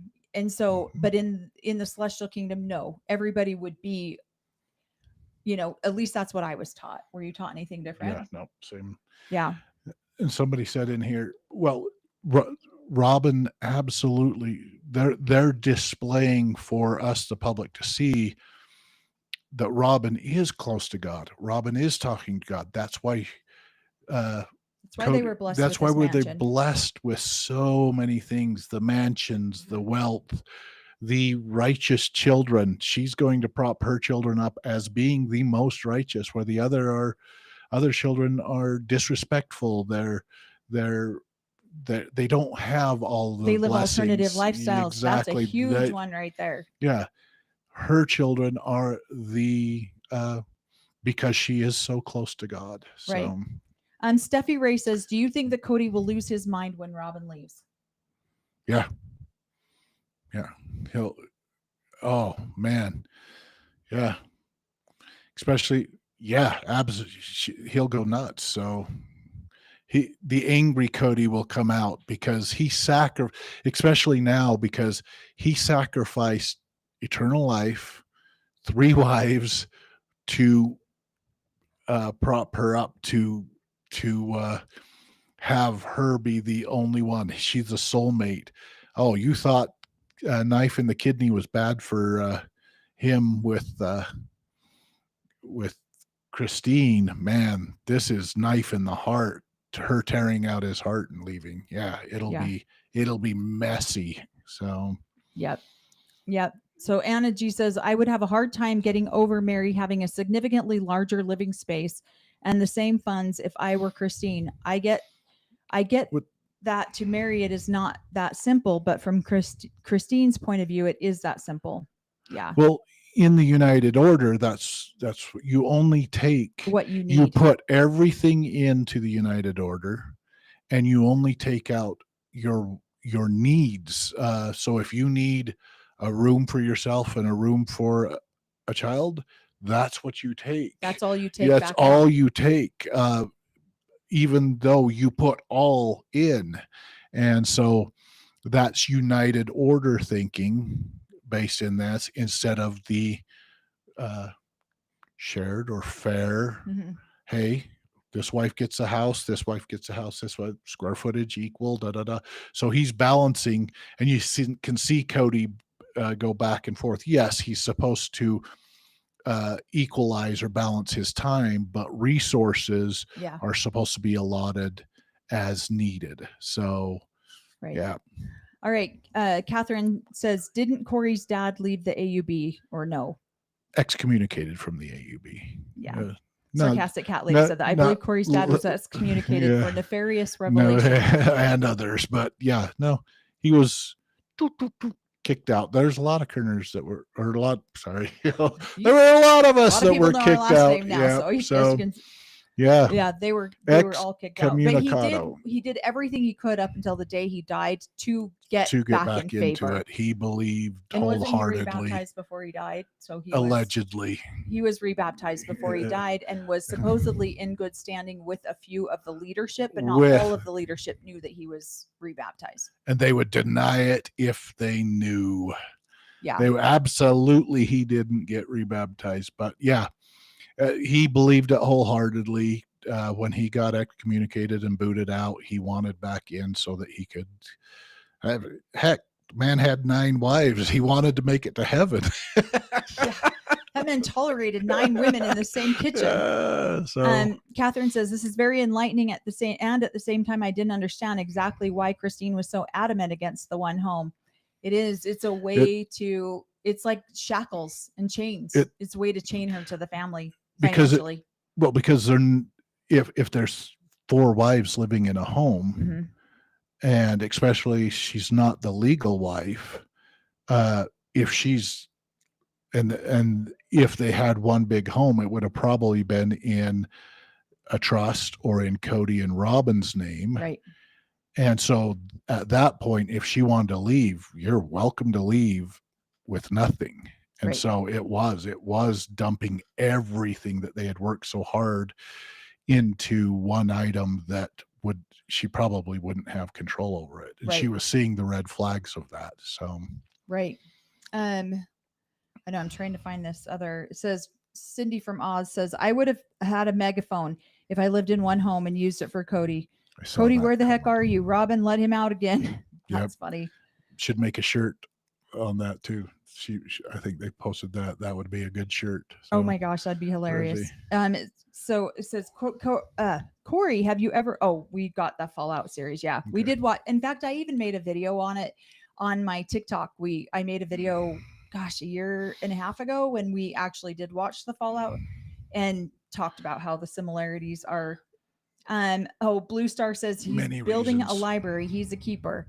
He is a keeper. Our son, for those of you who might miss the very beginning, our son got married and he is building his new wife a library in their home. And so her wedding shower was a book theme. So it was great. Yeah. I think he's a keeper because he's an amazing boy. Let's see. I love this statement. I love the show when Christine said, I realized if there is a God, he wants me to be happy and he wants me to be loved. Yeah. Let's see. And then Cam says, that sounds like older women who left. I can't remember her name. It's not Kristen Decker. Is it Dorothy Solomon? It could be Dorothy Solomon. She left. They realized the heaven that they're being promised isn't exactly what they wanted. Yeah. Well, if this is heaven, I'm good. I don't want to be a part of it. Yeah. Let's try some of the other degrees of glory. Yeah. Catherine says, I don't blame the women for getting fooled. Cody had charisma at the beginning until he revealed his true colors. And that is the biggest part of it, is that you get love bombed and you believe it because you want to so desperately to be loved. Let's see. Sarcastic cat lady says, am I a bad person because I'm going to laugh when she leaves him? Jamie says, we're all going to laugh when she leaves him. Honestly, it's like that. TLC at least owes people that for being 15 years committed to this family. Megan says, did Corey's dad's wives get married off after excommunication? If so, how many wives would technically have if he got a last minute reprieve? Well, he by the time he got excommunicated, quite a few of his wives had passed on. They were older, and so when he got excommunicated, this is where I've got to talk to my mom. I don't know all the math. I think he had at that time He only had the four wives. Two wives that were still married. Yeah, but when he got excommunicated, he had 4 wives. And 2 of them left, and two of them left, and 2 of them stayed. But there was a wife that had left previous to that. So, and then 3 had passed away. So based on their religious beliefs, the 3 that had passed away were in harmony with him. Probably not, but yeah, he would have still made it to the celestial kingdom if he got that last minute rebaptism and put back in. Then 2 of the wives stayed with him.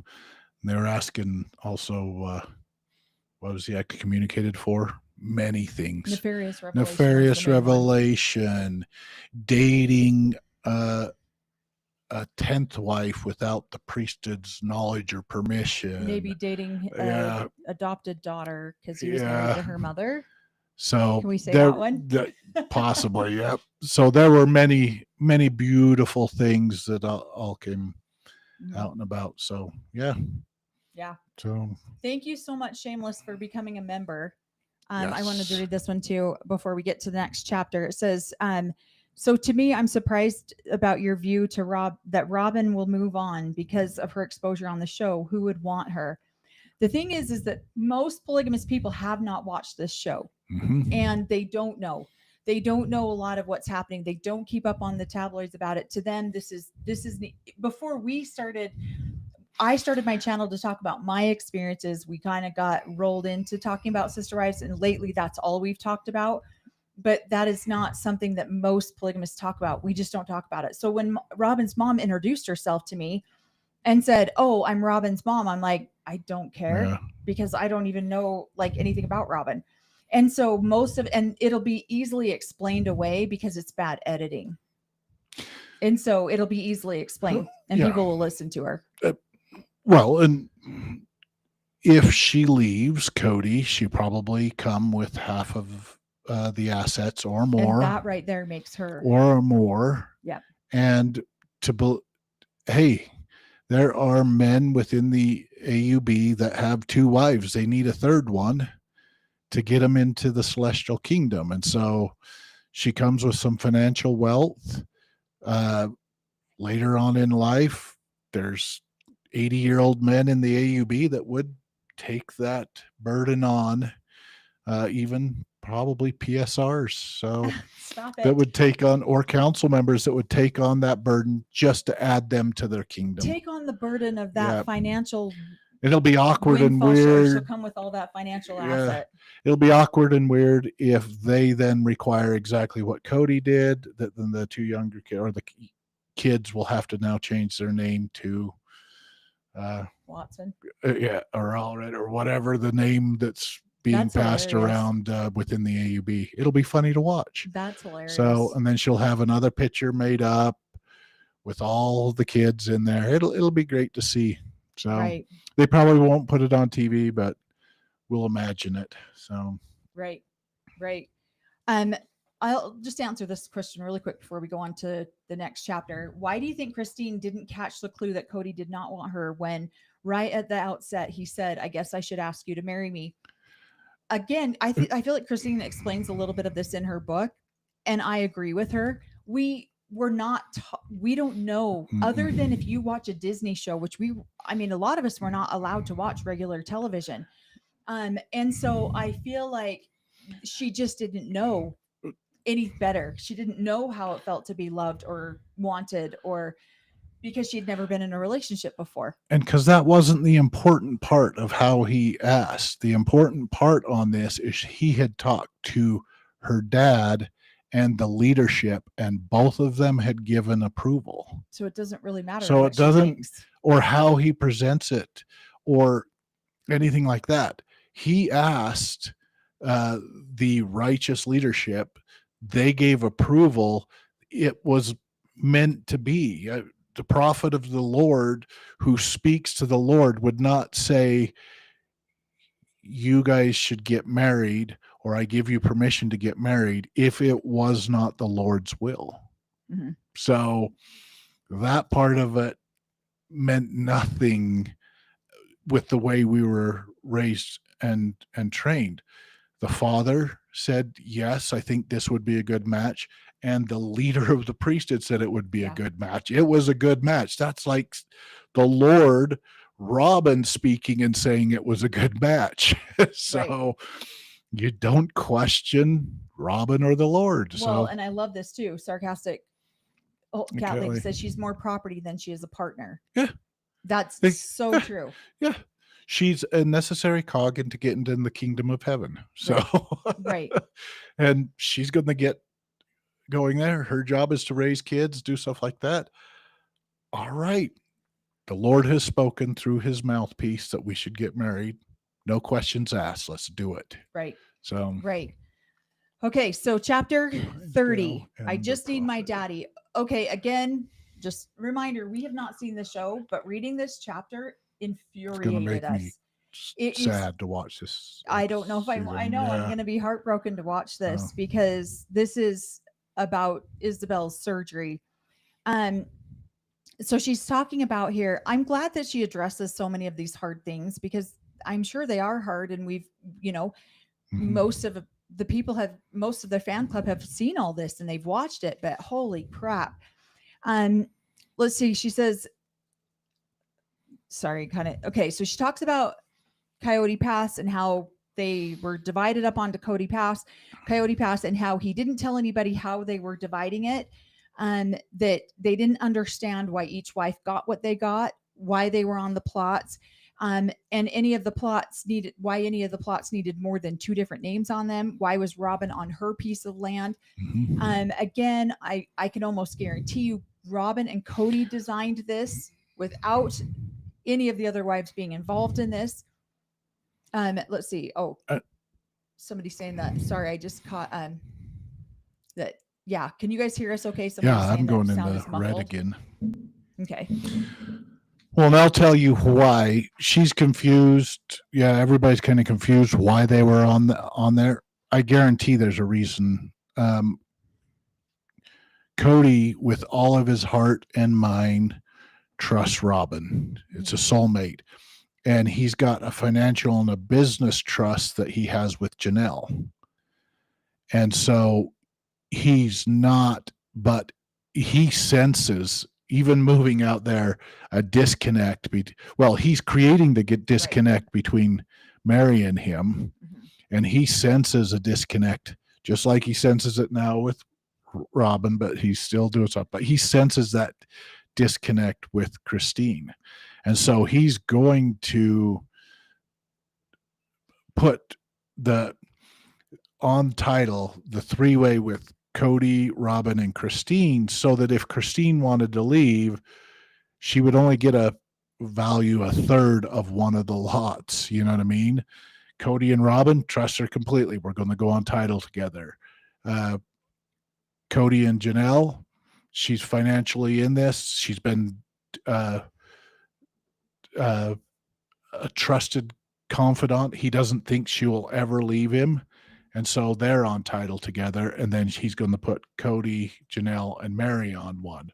Same thing. If these women decide to leave, they're only going to get the 1/3 of 1/4. So. And he was on all of them. Yep. Oh, I wanted because he's the priesthood leader. This is funny. Oh, come on. I hate it how this thing skips. Damn it, I had the best question. Okay, sorry. I'm just gonna right here. Come on. Do you know the nurses at Isabel's surgery were pulling money to fly to Flagstaff and key Cody's car? Oh my gosh, that would have been hilarious. That was awesome. I think that is so funny. Let's see. They can hear us in Australia. Didn't Sabin's uncle stepdaddy help them to? I'm not sure. Help them do what? Sorry, I thought in my mind I read something different. Let's see. Let me see. Sorry. Okay. Okay, there we go. Sorry. So then Christine's talking about how they were a couple months into this, and Cody hit them all with a bombshell, and that she no longer the plot that she had picked on Coyote Pass was up on the hill with all the tree views, and um, he decided that that's no longer her plot. And I'm curious why she put this in the book, because she didn't really go into a lot of detail about it. She just says that Cody hit him with a bombshell, and that the one that she had chosen is no longer hers. And she was so upset about it. It felt like he was removing her from the property, as if he didn't want her in the family anymore. And I'm curious why she put that in there, because it doesn't go on to talk about how, like, who got that land. I'm assuming Robin did at that point. Well, and probably put her, and I'm assuming it's put her name on the title right, of a different plot, probably one that he would consider less valuable. right, And so, right. And so, yeah. and to me, like I feel like she put that in the book because there were so many things that she had that it felt like Robin kind of purposely came after. And it was like, oh, Christine's got this kind of relationship with Cody. I want that kind of relationship. Oh, Christine's got this. I want this. Christine has a great lightning bolt story. I want a great lightning bolt story. So it feels like in the little bit I've seen of the family, that Robin was always after whatever Christine had. So I'm wondering if that's why she put it in the book, because she just doesn't go into a lot of detail about it. So I was like, that felt like a random piece of information. What? Courtney makes a great point there. Let's see, right here. How ironic that he paired up the wives that disliked each other the most, Christine and Robin, then Mary and Janelle, like he was setting them up to screw each other over. Great and point. Probably started it out with, I'm pairing you guys up because you need to be better sister wives to each other. Right. And so maybe you work together to, or Robin's going to keep an eye on Christine, and Janelle's on Mary. So I'm curious about it. Is interesting. This chapter really is more about the COVID situation, which I was stunned by Cody and Robin, by the whole family's reaction to COVID. I was absolutely stunned by it. I did not expect that. Again, we have not seen that full season, so I don't know everything that happened with that season. But the reason I wasn't stunned is because it's absolutely an excuse to spend one-on-one time with each other. I mean, there was too many levels of hypocrisy going on with COVID. So I love how she says the whole family could see that Cody had used COVID to effectively live with Robin and haphazardly visit or ignore the rest of his family, including his children. Everything Christine had complained about in Vegas turned out to be true. COVID just amplified it. And I feel like COVID was devastating for our country. For the world, but I feel like some people used it to their advantage more than what other people did. And I think it's tragic that they have used this excuse. Get healthy, right? Do all this stuff. Nope, we're going to. There's some rules that you guys. Well, what are those rules so we can follow them? Well, I'm not going to tell you. You should know better. Right. But there's some rules, and I need to stay here with Robin and the kids. So it was just an excuse. Right. He could have made it work, or he could have broke it down into how long did they have to quarantine? Okay.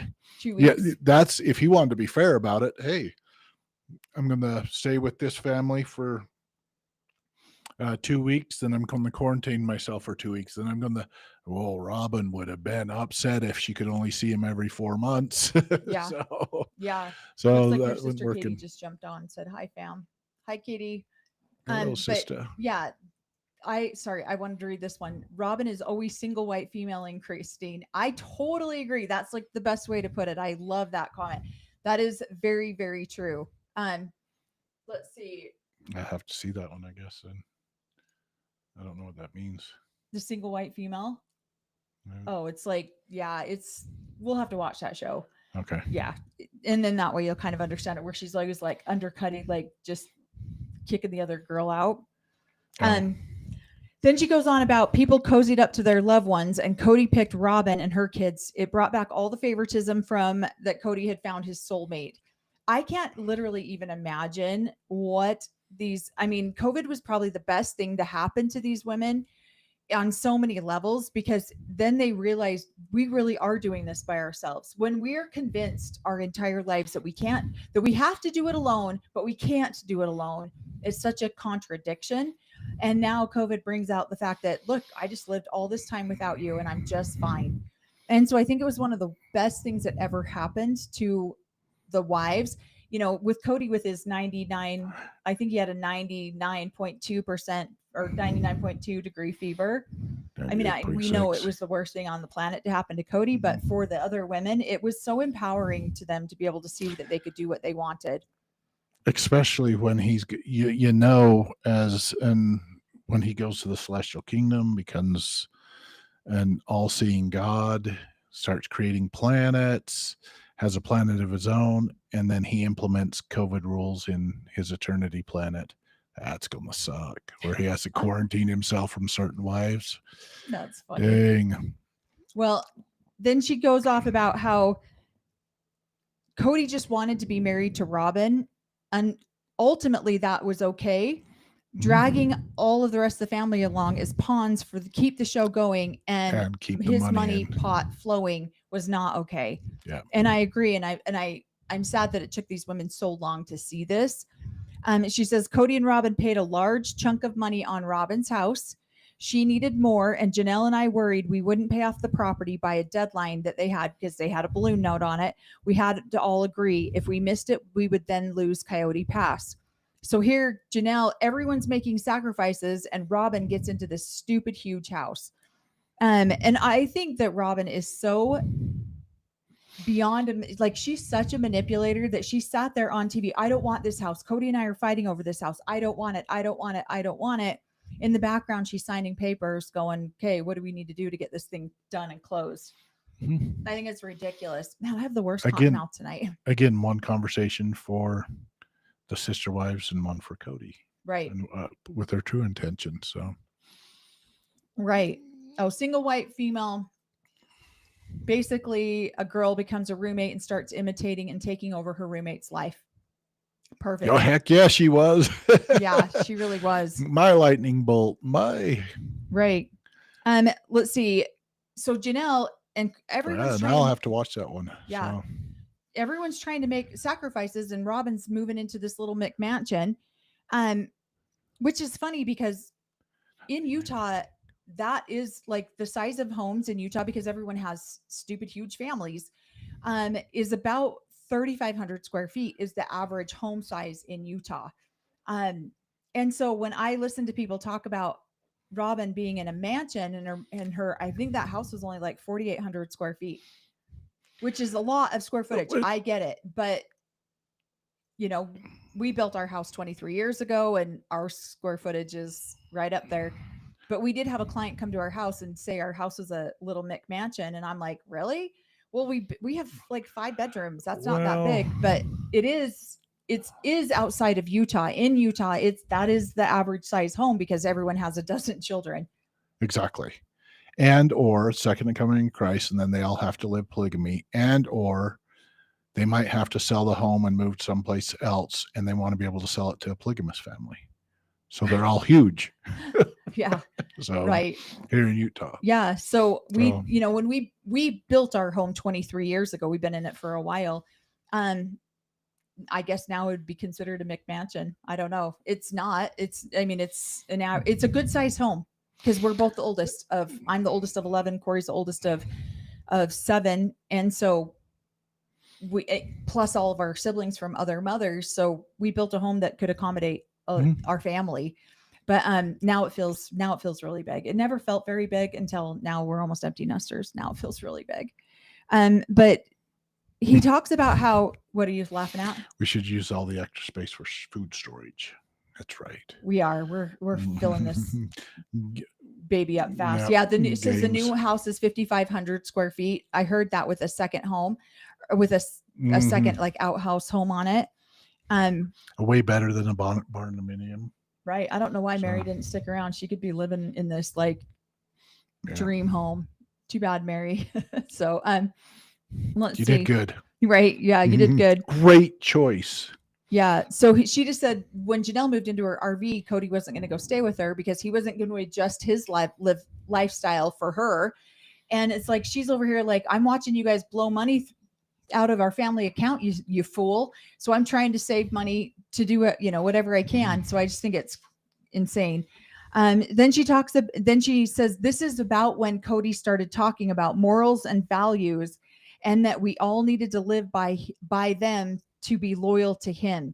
And he said that he couldn't live in a family that didn't support them, but none of us had to agree to these rules, morals, and values of COVID, because they didn't even know what they were. They all came out of nowhere. And I'm curious too if this is really when Cody spent a lot of time online reading through comments, and we're wondering like if his family was loyal to him. Because we've all heard recently in this book about how she says he loves to read the comment section. And then she talks about going to see her therapist, and she writes down a list of all of these things that she wants in a partner. And Cody then wants to know, what'd you talk to your therapist about? And she gives him this list. Not you. And he says, I'm none of those things. He said, and she goes, I know you're none of those things for me. And I think that's when he's starting to realize that she's pulling back, that she's starting to see that she could actually leave. What I'm looking for in a husband. You've already got one. Another husband. A different one, not you. Yeah. And this is the thing. We're not taught to make these lists growing up. Your lists include who can get you to the celestial kingdom, what family can you join that you can learn and grow as a person and become yeah. You don't get to make your own list. You're given a list that you've got to follow, and a vision board of your priesthood head or the priesthood leadership of what they want you to work towards. So right. This is making a list is not options, especially if you're a girl. You don't get it's to make nefarious those revelation. It is nefarious. It is nefarious revelation. Yep. So then she talks about how they're all following all the rules, but any child who didn't follow the rules was ostracized and accused of being disloyal to Cody. Cody insisted that Janelle's kids that Janelle choose between her children and Cody. And we all have heard the saying that Janelle has said, I will choose the dogs of my children over you any day. I love Janelle's sense of humor. And then she's going on about Isabel and why Isabel needs this surgery and how bad her scoliosis is. And then at one point, the doctor says, it's time. We've got to get this surgery done. And Cody comes over, and this makes me sick. I've seen it. I haven't seen the episodes, but I've seen a couple of the clips where they're literally on the back porch, and he won't hug his children. He won't hug because he can't dare put Robin's children at risk. So he won't hug Isabel. Here she's talking about this major surgery, and she's terrified, and he won't hug her or even touch her. Even though he's had an experience with Robin, and his love language is physical touch, apparently. Because he did have that experience with Robin. Oh my gosh, that's funny. Sorry, my cottonmouth is on fire tonight. I apologize. Shots. Everyone can have a chapstick shot. But she says that how sad she felt because Isabel looked like she just got punched in the face when Cody's like, I can't leave my family for 3 weeks. And Isabel's first response is, aren't I his family too? Don't I matter too? I'm going to be raging. I know when we watch these episodes, I'm going to have to process through a lot of trauma for sure. And Christine says, this is arguably the scariest thing that this child has ever had to face, but he needed to put Robin's kids to bed, so he couldn't show up for her. The dad with a posse of kids in matching tool belts, the one that I have loved in Wyoming, was gone. That man was no longer there. I love that she just calls it out the way that it is. And she's not sugarcoating it. And he says, well, I can't go. Cody accuses Christine of this. I can't go, and I think you're going because of COVID, and you know that I can't go.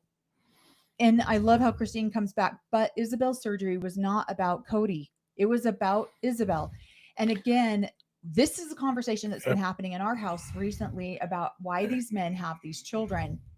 And it's for what these children can do for these men, or even the women. What can these children do for us instead of how can we show up for these children? What are you saying?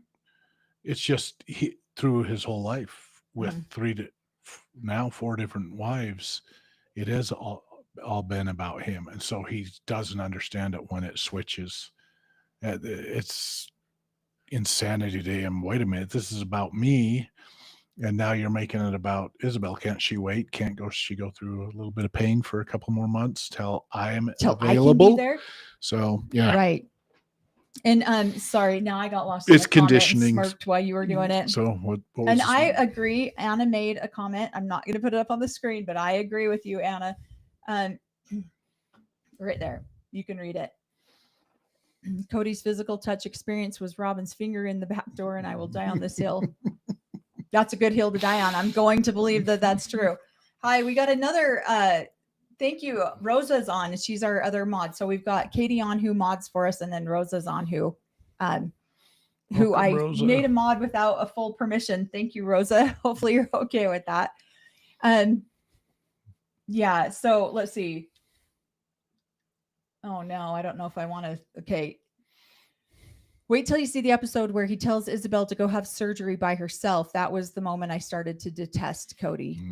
I know. I can already tell that there's going to be a lot of anger. Just even reading this chapter, I was furious. And all the reasons that I've detested them, and I didn't even have all of them. So yeah. Well, Isabel said she needed to go inside. It kills me that she looked so vulnerable and that so many people saw her in pain. And then she asks her mom, what does this mean that he can't go to my surgery? And I love that a couple of pages before this, Christine is saying, I'm no longer lying for this man. I'm no longer, because this is something that we would do. We would lie about this and say, he really wants to be there. He really does. He just has so many, and give all these excuses. And, especially now that the other thing she points out is now they're all doing the same job. Right. They're all, and in fact, the wives are probably doing more because they've got side jobs going on. Right. And yet she needs to take this time off to go and get her daughter helped and get this surgery. And yeah, he's unwilling to do that. Right. So. Right.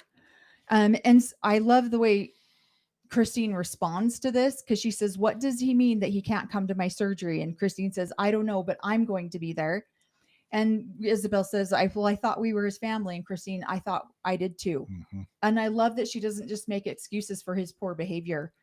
Then they went out and stayed with Christine's sister, who she's more like, I'm right between Christine and this sister. And so I'm just a little bit older than sister, just a little bit younger than Christine. And her sister is wonderful. She was funny growing up. She was hilarious. Corey was friends with her too.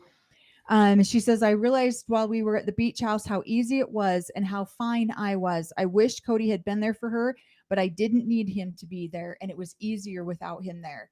And that's, again, this is what so many polygamous women realize, is that it is easier when they're there to watch their children and make it about their children, and it's not about this man and what he needs. Celestial life is going to be so much better. Right. Without the leader of the celestial kingdom. Right. So it's going to be more peaceful if he's just not here. So right. Somebody says, Susie Snyder, thank you so much for that super chat. She says, Isabel's surgery and Gabe's birthday and dinner at Garrison's. Yeah. He didn't show up for any of those. So yeah, it's insane to me. So she talks about, once again, she watched the medical team wheel her daughter, one of her girls, away through metal swinging doors and trusted that they would take good care of her. This is no parent should ever have to go through this by themselves either. Like, hello, he needed to be there for both of these girls, not just for Isabel. He needed to be there for Christine too. And again, I love that she puts in here, but he couldn't be home by bedtime to put Robin's kids to bed. And so that, I hate that she feels that way, but I love that she calls it out. I hate that she has a reason to be that snarky, but I love that she calls it out and says what's real. Hindsight is 2020. But I bet she could wish she'd go back every time he said that, I wish you need to be a better sister wife. she'd have probably popped off, well, you probably need to be a better father and a better husband. And Mhm. so when you increase in those two areas, and I'll work on being a better sister wife. Yeah. But this, I didn't, yeah, you be a better husband, you be a better father, and then we'll talk about being a better sister wife. Right. So And this is a great possibility. Like, it's probably true. Does anyone else think he was waiting until she was an adult, 18, so he wasn't responsible for her costs as a minor? Was it about the money? There is probably way more truth to that than we understand. I mhm. would absolutely say that that's probably Because the I think Christine said in here that that she came up with that bill, that right? that she's Yeah, that yeah. didn't come from the family pot. Well, So somebody else I saw earlier, somebody said that she had done a GoFundMe for like $50,000 to help pay okay. for it. So yeah, there's no, I mean, all they would have to do is not buy two of those horrendous wall paintings, Mhm. and they probably would have had the funds to pay for the surgery. Um, what this part was really awkward for me because I have never ever had this relationship with my dad, and so it's really hard for me to comprehend other girls who do. But I have watched this happen. My sister Emily, she's got a channel, Good Enough 444. She had this type of relationship with my dad. Our whole lives, she was my dad's favorite. And so I have watched other girls have this relationship. I just personally never experienced. I don't remember one time ever in my entire life ever sitting on my dad's lap and being snuggled. Like that was just not something that like what? And so that was really awkward. I've had a real I've struggled with masculine energy most of my life. I've become very masculine in my energy because I struggled with masculine energy for so long. It took this extremely patient man to work through some of that with me because I just didn't do that. So when Christine says that Isabel woke up and said, "Where's my dad?" That felt really weird to me. That's the last question I would ever think to ask when I came out of a surgery. I would never ever even consider looking for my father. And then the nurses tell her, "He'll be here in a minute, sweetie," because they didn't know that he wasn't coming. And then she says, "I just need my daddy." That is weird to me. I've never referred to my dad as daddy, not once ever. I did one time on accident and I was extremely embarrassed and mortified. I was like 4 years old when I did it. And I'll never forget the shame that I felt when I said daddy. And my sister, who was one of his favorites, she turns around, she looks at me, is like, "You don't get to call him that." And she let me know right away that he was hers and not mine. She's from a different mother, and That's that I don't get to use that. that's how I've trained her now. Or I only call you daddy yep, now. now Oh you my can call God, me you're so daddy. ridiculous. Well, it's probably true. No. Who's So, your daddy? right. Right. And so she says that Isabel asked for him throughout the whole night. How does this man sleep at night? How does he know that, like, how can these things happen and he's okay with himself Very comfortable with diesel jeans. in a So $2 million home? yeah. This shame on this man. What? Yeah. Yeah. And so then she says the They next all sleep comfortable at night. in their So stupid huge house. Um the next morning before she even asked about the surgery, she said, "My dad's not going to come, is he?" And how horrible. And then she gets on the phone with Cody on a FaceTime and asks him, "Will you sing me a song?" And he says, "No, I don't feel like singing." And Christine almost lost her mind. The nurses kept asking, "Who else is here with you?" And Christine's response is, "It's just me." And I realized I was fine with that too. yeah. And the problem is she's not fine with it because she just doesn't know what a true partnership is. Because I guarantee you now, with her relationship with David, if David had done these things to her, she'd be devastated. Christine would be absolutely devastated if she didn't have that partnership. But because she had never experienced that partnership up until David, she didn't realize that she could use a support system too. Mhm. Let's see. She talks about how she realizes going through Isabel's surgery that she could handle everything on her own just fine. Um, and not fine like I didn't want to talk about it, not fine. Not fine like she wouldn't struggle through it, not fine, but fine like she was enough. She could handle Mhm. this on her own. And I thought, good for her that she's coming to this Mhm. realization. Um, and she'd say, I wondered if I would ever be okay if I was alone. She'd heard Mary say throughout the years that Mary was okay. that Mary'd say, I'm okay alone. And it didn't seem like she really was okay. Mary was really okay. She didn't like it, and it was imposed on Mary. And I thought, and so she thought to herself, she didn't want to fake just being fine. But she was genuinely at this point fine to be alone. And what a freeing, like that has got to be one of the most freeing feelings in the world, to say, I'm okay. I don't need you around. I'm okay by myself.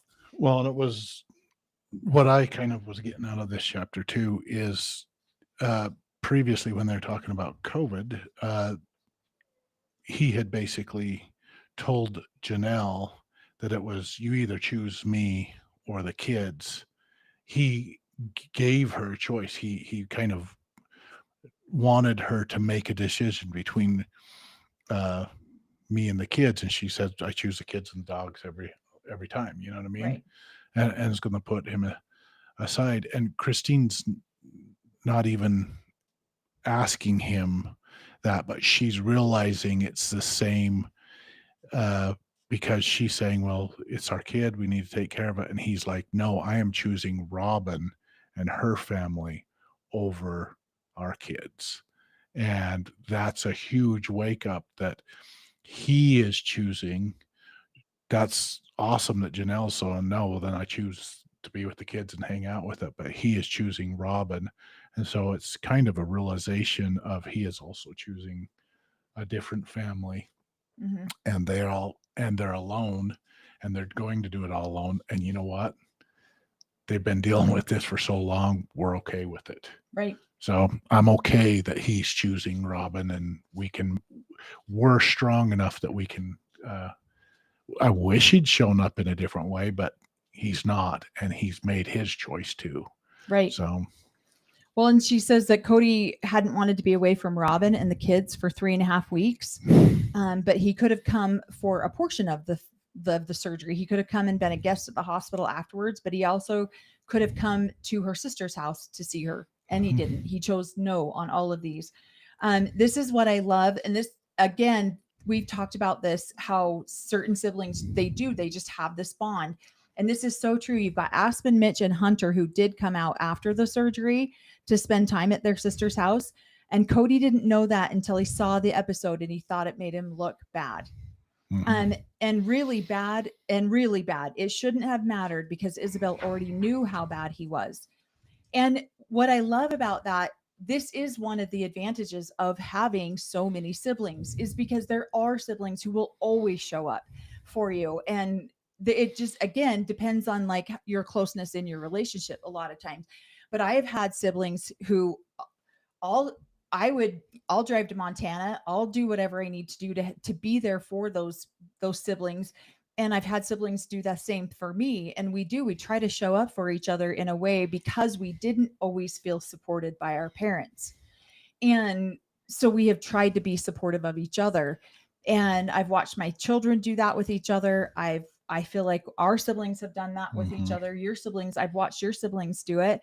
And that is one of the really, we again try to point out some of the more positive things about polygamy, if you will. That is one of the positive things, I think, is that you have a tribe of people who genuinely love you and would do anything for you. Yeah. And that comes out of necessity. The way we grew up, we all went through the same version of being raised together, a version of hell. And so that bonds you. It's the same when you go to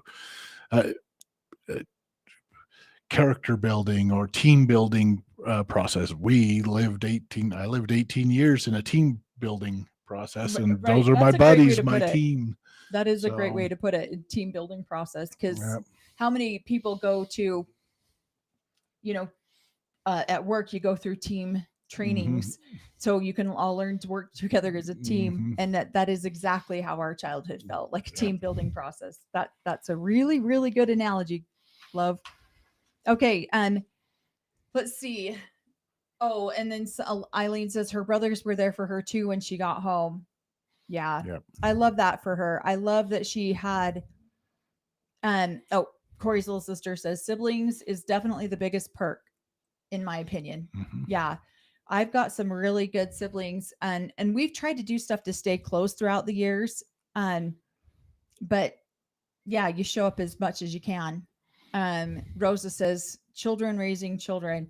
And unfortunately, yeah, I've been parentified. A lot of my siblings look at me as a parent and it frustrates me because I'm like, I'm not your mom. Sorry, but that is how it is. Okay, so chapter 31, you're not allowed in my room. We will probably, let's see if we can get to chapter 33. I don't know if we will. I loved this chapter so much because you're finally seeing Christine empowered. You're finally seeing her like, get out. I'm done with you. But she says during COVID, she'd lock herself in, bought masks, fretted over every runny nose. She cozied into her house with her girls and her thoughts. And for the first time, she had time to think in years. In our church, we were taught that if we lived plural marriage, we would be rewarded. We'd create worlds together for eternity. We've talked about this tons where you're not just getting a planet, you are now a creator to create multiple planets, multiple, systems. And so I highlighted this because I wanted to really talk about this. Where she says after Isabel's surgery, she had an epiphany. I'm going to create worlds with Cody and Mary and Robin and Janelle, I thought, for eternity, because that's what we're sold on. Hey, you're going to get to the highest degree of heaven and you're going to get your own planet. You're going to be able to create other planets. You're going to be able to create spirit children. You're going to be able to create all of these things if you live worthy enough here in this world. That's the catch. And she says, I don't want to create worlds with these people. I thought, I don't want to be doing this life for eternity. Yeah. For all eternity, my opinion and my needs would not matter. And I couldn't make that fit. And I love that she has this realization, because this is literally like what we were taught, is that you will forever, like, why? You hate these people. Why would you want to live eternity with them? Like, it makes no sense. But she talks about how the loft in their house didn't have it. There was no door between her bedroom and the family, like, living room loft area. Well, I think she lived up in the loft and there was no door going up to it. Oh, it says the loft had been a family room, so there was no door at the bottom of the stairs. Floor to ceiling windows framed a stunning view of the loft. So my kids weren't thrilled when they found out it wouldn't be a communal space. Oh, I get it. I loved it. But okay. So Cody says, let's put a door on there. And how tragic is this? When she goes, oh, him just merely suggesting, let's put a door on your bedroom, would make her get kind of giddy and be like, oh, could this mean that we're going to finally have an intimate marriage? Like, and how tragic is that? No, it's to keep the pussy out. Corey, you can't say that. I know, the cat. Wow, yeah. I apologize, everyone. My husband has no filter on his joke. No, that's what. Oh my God. Got to put a door on to keep it out. Now you made me. Yeah, now my brain went whoop. So I can just see the comments coming in now. Yeah. Sorry, he made me yeah. So then they're talking about, and she's like, yeah, somebody says, oh my God. Yeah, there you go. There's Corey for you. He's getting a little comfortable with the microphone and the camera, right? So I don't use Sorry, that word guys, that's either. what I read. I don't use that word ever. To me, it's so offensive of a word, but he loves it. He thinks it's hilarious. And because it's he for knows cat. It bugs me so bad. Oh, yeah. So he said, so then she starts talking about, was Cody trying to make amends with her? Yeah, I'm like, oh God, here comes all the comments. So yeah, there you go. Let's see. She also talked about how the kids knew to be on their best behavior. Yeah, sorry, you made my brain go totally blank. Whenever Cody was home, the kids knew to be on their best behavior. They discussed what they might talk to Cody about while he was there. A story from school or a book they were reading, but he would be on his phone the entire time, even during dinner, disengaged from all of us. And back in the day, before they had cell phones, my dad is 100% this way now. He would come to my house, sit on my couch and do nothing, just sit on his phone the entire time. Somebody says, no reason. Do not censor Corey. Yeah. But yeah, but back in the day, he had the TV on and you could not say or do anything. If you did, I remember getting thumped in the head. My dad has ginormous hands. He's 6'8". He's a huge man. And he would take his big knuckle like this and he would smack you on the head with it. And I would more often than not get goose eggs on my head from it. And that's what he would do if you were too loud while he was watching TV. So we didn't even dare be in the same room. We would just go downstairs. And so then she says that she asks him, could you not do that at dinner? And Cody would get upset and frustrated with her. And he'd say, I have to watch this video. And that was what he was doing, was watching. And she's just like, what are you talking about? Oh, and somebody goes, oh gosh, Corey just wins this live. These comments are perfect. Oh, the next merch item, shirts with a cat and a door. Oh my gosh, that'd be funny. No, that would be very funny.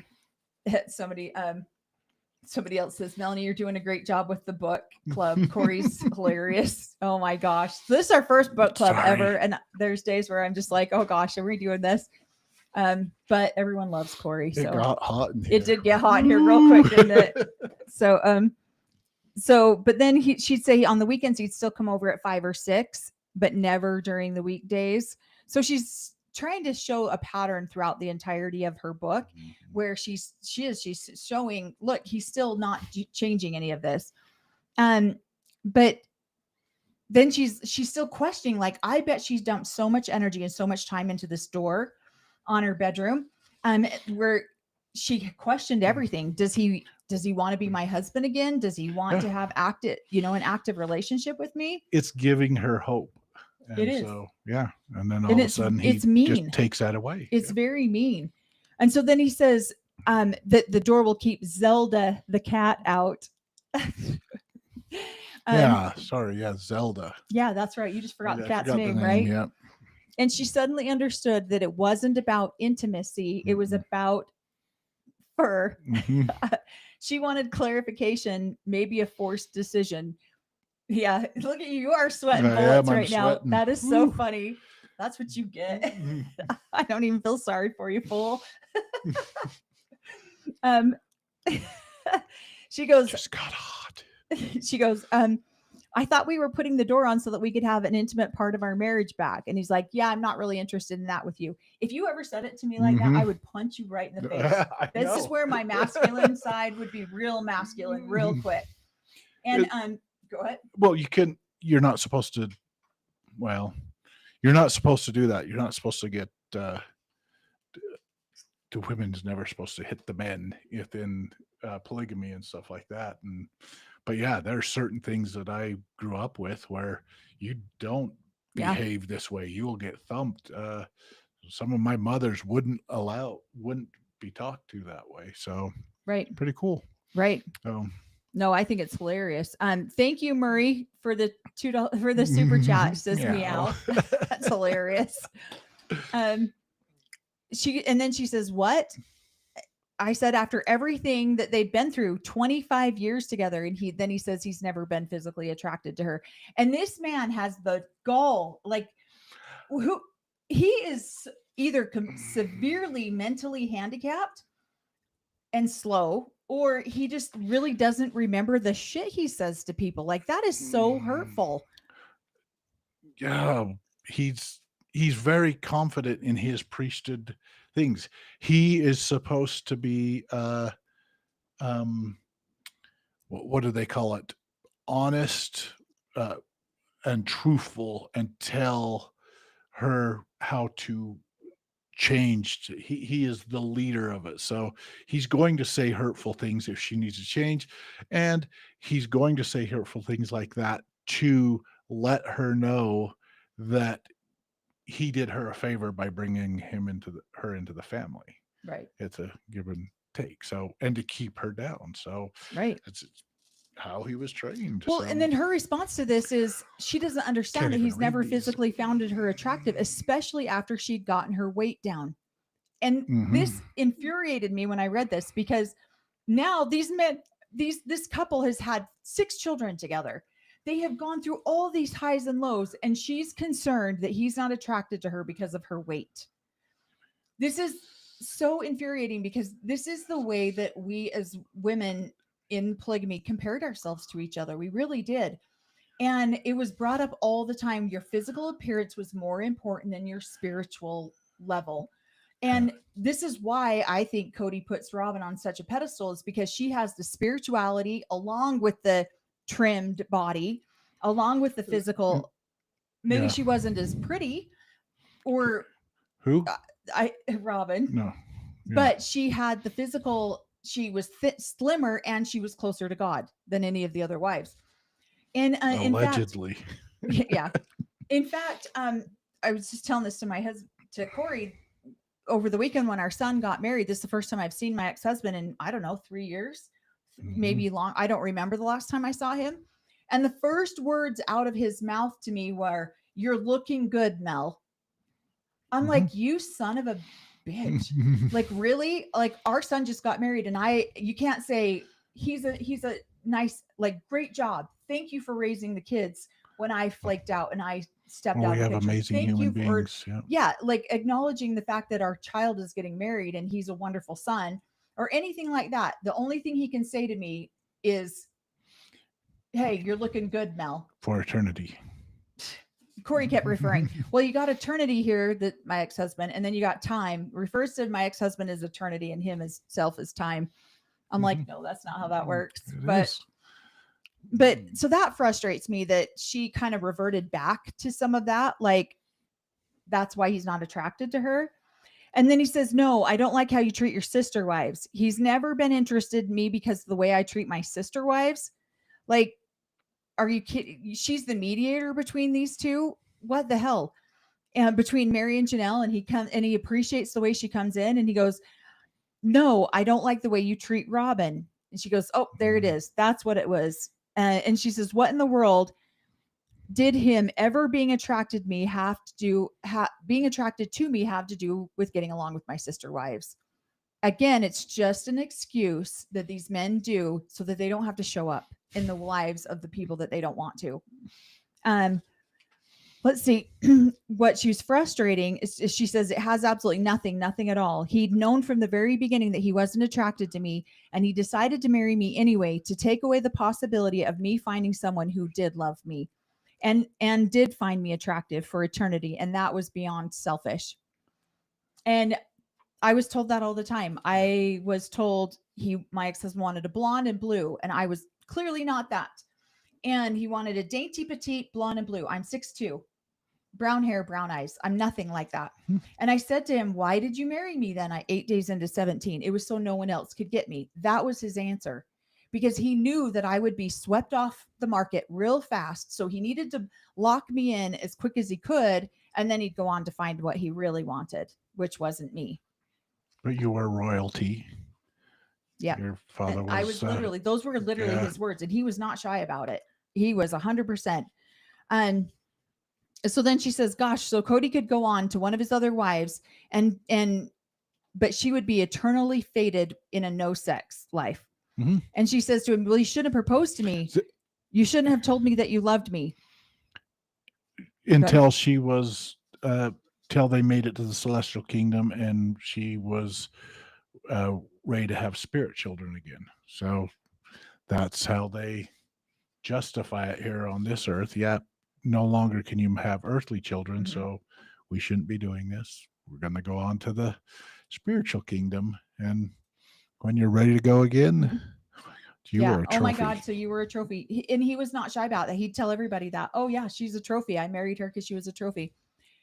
Part of, in the polygamous group, my parents converted in. So we were considered fresh blood. We were not already intertwined and intermarried into a million people. So that was why we were more desirable too. And they basically went down the line of Watson girls, and I was the next Watson girl to get married. And so I was a trophy. I 100% knew that. There was no question. He was not shy about it at all. And so it was an honor, I guess, if you will, to get a Watson girl because they were fresh blood. So, I can't laugh that one off. So, oh yeah, yeah, so, no, but I I don't know. Would she be the? If your mom left, then she wouldn't be Well, I guess it is who married still your dad. So yeah, I guess it would be my Robin mother, would be your mother-in-law. other She married my dad. mother-in-law. Yeah. Do you Ooh. consider any of his other wives your mother-in-law? Well, Not really. no, I Yeah. hardly ever see him. Yeah, I would definitely not consider. Yeah. No. More Um, like my sister-in-law. yeah, Robin would be more like a sister-in-law. Yeah, that's funny. No, dad's other wives were sister-in-laws first. So Jesus. Yeah. Sorry. So that can't tell inside jokes like oh yeah, that. sorry. No, my dad's last wife used to be married to Corey's brother. So she used to be a sister-in-law, and now she's married to my dad. So now she's a Being a mother-in-law. mother-in-law, that was a quick change. So. Yeah, quick change. So then she said that they went out of town, her and her girls, so she wouldn't see Cody for 6 weeks because they had to quarantine before they could see him again. And then I love that she says to him, "I don't want you sleeping in my bed anymore. You're not allowed in my room." And he goes, "Whoa, wait." And she said, "Nope, I only want people in my room who want to be there. And right now, that the only person that is me." I love that she got this direct and this forward. Again, another reason Cody is so angry with her is because she told him and not asked him. Mm-hmm. And so, go ahead. Yeah, no, she's basically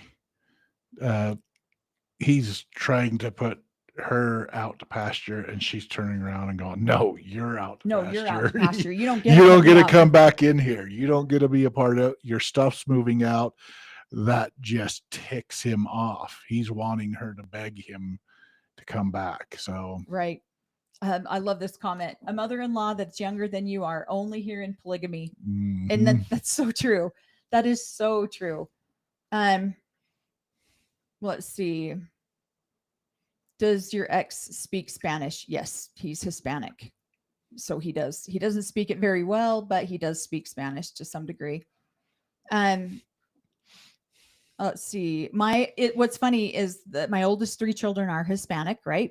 And our first daughter together is as blonde and blue as you could possibly get, as German as you can possibly get, and she speaks more fluent Spanish than all 3 of my older kids and my ex-husband probably combined. She is very fluent in Spanish, so I think it's hilarious that she is the only one that can fully speak it. But she talks about, I love this part because she says, she realized when she went back to her bedroom that Cody and all of his stuff was everywhere, and it made her nauseated. Mm-hmm. And she says, "I don't even want him in my room to pack up his stuff. I realized I didn't want him in my space at all." And then she packed up all of his stuff and put it in boxes, which we have seen the clips for that episode, which I think is just hilarious. I love, it's almost like when you got kicked out of the group mm-hmm. and they were like, you're like, "I quit. I want to be out of here." And they're like, "You can't quit. You're fired." Yep. It's almost like that.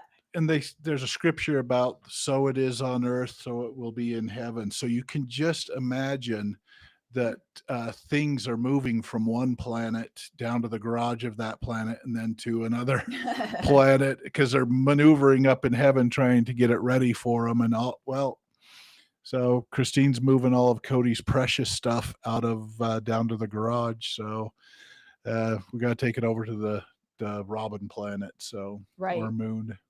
Right. So, okay. So then she says that she didn't want to be. So when he was leaving Mary, he would go stay with Mary and pack up a box of stuff and take it. So he's slowly moving out without Mary realizing that he's moving out. And she didn't want to give him that kind of control. Or to drag it out to right. cause pain the whole way he was going out. So, and I love that because she says he doesn't get to decide. Mm-hmm. He doesn't get to have that level of control. And I love that. And again, this is why he doesn't even want to say her name. This is why he's so angry with her, is because she didn't let him make the decision. She made the decision for him. And you just don't get to do that in this religion. When these men make the decisions, not the women. Mm-hmm. So she says that weeks later, he came over and headed up the stairs to her bedroom. And she's like, "Wait, whoa. No, you're not allowed up there. Get out of there." And he's like, "Well, all my stuff is up there." And she's like, "Nope, it's out in the garage." And he's like, "What? Well, where am I supposed to stay?" And she's like, "You're the one who wanted a separate marriage. You have other houses. Go to one of them. Get out." Mm-hmm. I love it. And he says, so what am I going to do? Just come here and hang out with the kids and leave? And she's like, yeah, that's exactly what you're going to do. That's what you've been doing. You just don't have a nice, comfortable bed to sleep in at the end of the night. And then she told him that their marriage was over. She told him she'd be moving back to Utah. And it says, funny thing about living life on a reality show is she found out weeks later that he had already filmed himself inside of the garage, seeing that she had already packed up his stuff, and that he even counted the amount of boxes. And yet he acted to her like this was a complete surprise, and he was stunned. To him. Yeah. Right. And she said it felt so good. She had her moment and she felt strong. When she went up to her room, she was so excited to have my space be my space. And he existed in such a dark cloud that she did not have time to deal with that in a safe place anymore. And it got to just be her. And it says, and then she goes off to say, in our church, you're supposed to get what's called a spiritual release if you wanted a divorce, because you're obviously not legally married. And she says, but she'd already left the church. She didn't feel like she needed that spiritual release. So in her calendar, marked on November 2nd, 2020, it simply says Freedom Day. There was no committee. I got to say when it was done, and I'm not your wife anymore. Yep. No permission from the AUB. That is super empowering. You had to get permission to do all that stuff. And then the other that was the best line right there. I'm not your wife anymore. He can say Corey some audibly of them. Laughed out loud. Yeah, I did, because he can say the meanest, most hurtful stuff.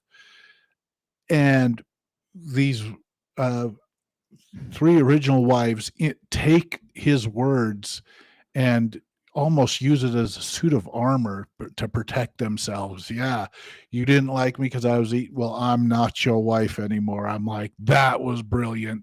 Great sense of humor, and just makes him look even more foolish. And so, yeah, it was a great end to a great chapter. I enjoyed it a lot. So I agree with this. She was smart to pack his stuff. He would have used that as an excuse to insert herself into his business. Absolutely. And over again. So, because he's doing that to, if you're going to change, then I'll move stuff back in. It's a give and a take. For if you're going to be nice to your sister wives and I can see an improvement, then I'll Go ahead and read that one right out loud. Okay, thank you so much. Robin looks older than Mel. Okay, but so Robin looks older than Mel, so there's that. Thank you. I think I'm like 4 years older than Robin. So I'm not a ton older than her, but I mean, I'm in my 50s, but oh, thank you. Yeah, I was thinking of the remark Mel's ex said to her about looking good rather than saying something more classy, like, look at our son, or you did a great job. For her ex, it was all about Mel. Yeah. It was frustrating. I was really angry. I'm like, we've worked our asses off to make sure that these children had a good life. And you want to come here after several years and comment on my looks? Get out of here. I have no time for this. I will take you back. Yeah. So, yeah. Let's see. Okay. We are a little bit over on time. We have 2 more pages. So we'll just go ahead and get this finished. Chapter 32. It says, what did the nanny do? Love it. Yeah, I highlighted a good chunk of this one, but there's only 2 pages here, so we'll get through it. She says, I know we frustrated the TLC team and our viewers sometimes. We went through from this seemingly happy family to wait. Mary and Cody haven't been together in years. Cody spent all of his time with Robin. Cody doesn't help out with the kids. The wives aren't best friends. The director eventually resorted to asking the questions the audience can hear, just so you know that he was trying. Yeah. And that he had the same questions that the viewers did, but we still tried not to fight or be catty on camera. This is why so many people have so many trust issues with this family, is because they always tried to put their best foot forward and didn't, you know what I mean? And so here they are, like, we don't even like each other. So, but she says, we didn't see each other as often because of COVID, which meant we often learned things about each other through the show and the tell-alls. What a horrible way to find out about your intimate, like your personal marriage, is through a TV show. Like that would be so hard. But what are you saying? You just said, talking about Robin, how she hasn't aged well. If you watched the 10 Commandments, Charlton Heston goes up and he's every time he talks talks to God and comes down, he's all white haired and carrying Oh my gosh, thing. that's So funny. yeah, Robin's just been talking to God a lot, so she's aging a little, Yeah. a little I mean, they did say that quicker. on season 3 or Yeah, episode 3, just barely, that she's very close to God. yeah. So yeah, So that's hilarious. yeah, Yeah. If you haven't seen the 10 Commandments with Charlton Heston, she's doing that. So that's hilarious. She said the interviews were the hardest because they were always trying to find those gotcha moments. And I think the reason why TLC tried to find those gotcha moments is because they knew that the family wasn't being exactly honest about what was happening. And so she said it got spicy, and that was good for ratings, but not good for her head or her mental mhm. stability. And I can see that. I can definitely see how hard that would be. And that TLC had to teach them how to do their own hair and makeup and film During COVID. during Yeah. COVID. Yeah. She said they wanted us to do our hair the same way each time we were on camera. So I know a lot of people have complained about Robin's hair on camera. It's like, why does she do those ringlets? Because I mean, that would make sense if TLC wanted her hair done the same every time. But come on, there's got to be a better way to do it. Robin or Cody? Both of them, Oh, actually. okay. Yeah, Robin's got Okay. these tight ringlets, and so does Cody. Hmm. But she said they're different than reality because most of the time you're barefaced and in a ponytail. Yeah, I don't wear a lot of makeup, and it's hard sometimes to throw something on for this.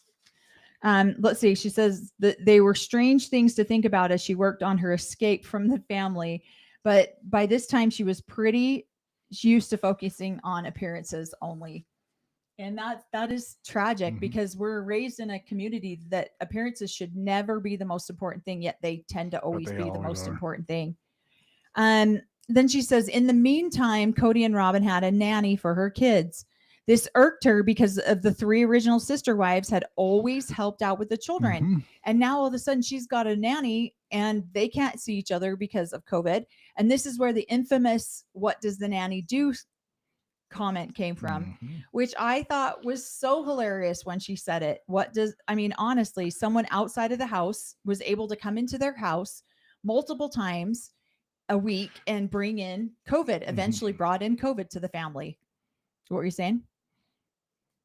Nothing. I just, uh, yeah, Cody was talking so much about these women need to be good sister wives. Why wasn't he having the conversation with Robin? Maybe he was, and she was just like, they're not. She kept that story up. They're not good sister wives, so that she could get a nanny, Right. is what my guess was. So, Right. Um, yeah, and then she talks about like why was the nanny able to come in and out of the home and yet no one what else was was she able? doing? Where did they get the rules? Because none of the rest of the family had been given a set of rules. And she's like, She's why? getting a blessing from Robin. So What? she was getting a blessing from Robin, who's The speaking nanny to was? God. Yeah. Oh, So Robin was cleansing her of all of yeah, her. of all the stuff, Yeah. all of her COVID. So then they're talking about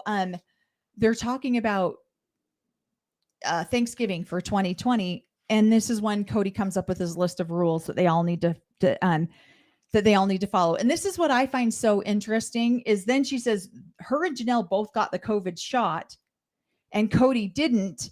And then he went Yeah. off about all the And then he's conspiracy judging them. theories about the shot and how it wasn't scientifically proven. And she's just like, listen, fool, you're the one who gave us this whole list of crap. And now we're trying to go above and beyond. And now you don't want to be around us because we got a shot. Well, here's the thing: is he's telling them, well, you guys need to follow the rules. What rules? The COVID rules. Okay, so we're going to go follow the COVID rules. Now, can we hang out? No, because there's other rules, and it is exactly like growing up in the AUB.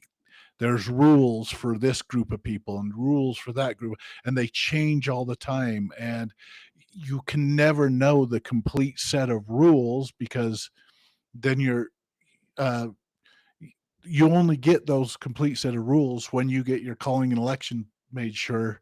And I'm sure it changes then too, and you're on your way to heaven. So the rules are always changing just to make you confused and you constantly following, looking for another rule or another blessing you're going to get and want to put in your tithing all so that you can make it to the kingdom of God. And that is one of the signs of being in a cult is you always keep your members destabilized. Mhm. They never know up from down. They never know what they're doing is right or wrong. And that is one of the main qualities, or not qualities, but main characteristics of a cult.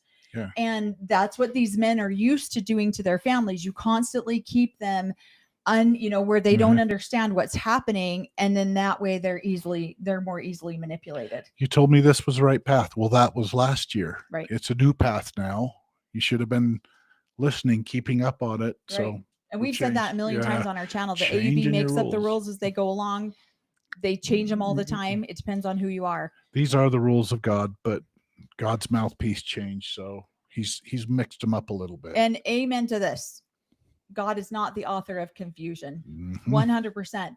And so, but I feel like in these cults or high controlled religion, this is how they keep control, is this way. And you see it broken down into the family. This is how Cody keeps control over his family, is always to keep confusion. Yeah. I think the author of the confusion is the PSR, or the mouthpiece.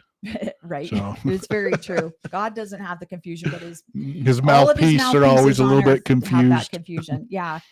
Let's see. She says that he would constantly send her conspiracy stuff and videos about relationships. But she was like, why can't we just talk about this face to face? I'm never going to watch all these videos that you send me.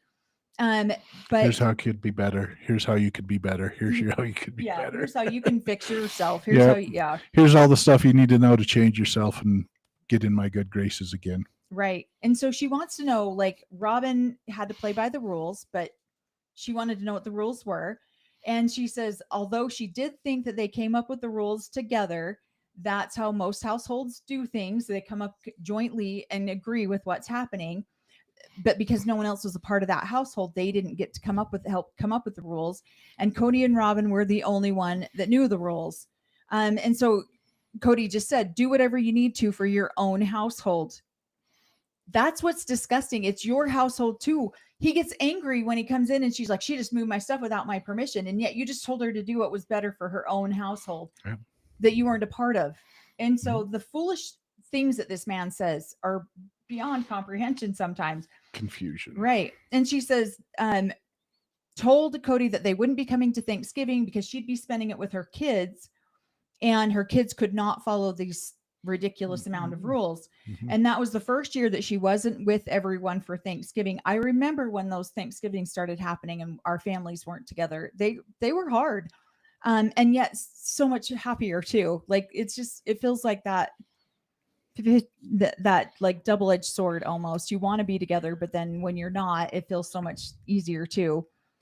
She said it was an amazing Christmas and Thanksgiving, and that everything else had always been so stressful, but she'd enjoyed the sisterhood and the bustle of making pies with Janelle and Mary, or pies with Janelle. But it was such a quiet, peaceful holiday for her, just spending time with Aspen. And she said it was magical. I wasn't worried about what time anything was ready. There was no stress, and there was wine. I am a wine girl myself. I absolutely love wine. In fact, when we're done here, we're about to go hang out with our daughter and drink a big glass of wine tonight, probably a whole bottle, to be honest. And she said, did she miss the madness? Yes. Did she enjoy sitting down through a meal and having a real conversation and feeling relaxed and peaceful? Yes. And she said, all the goodness helped me prepare for the things that she needed that were coming next. And that is the end of chapter 22.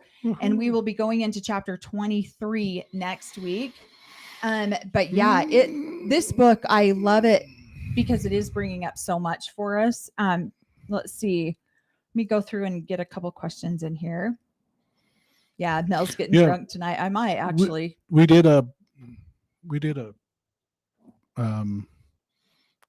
what is it, live or a collaboration with Psych Pop? Yeah, we'd love to do one again. Oh yeah, we did.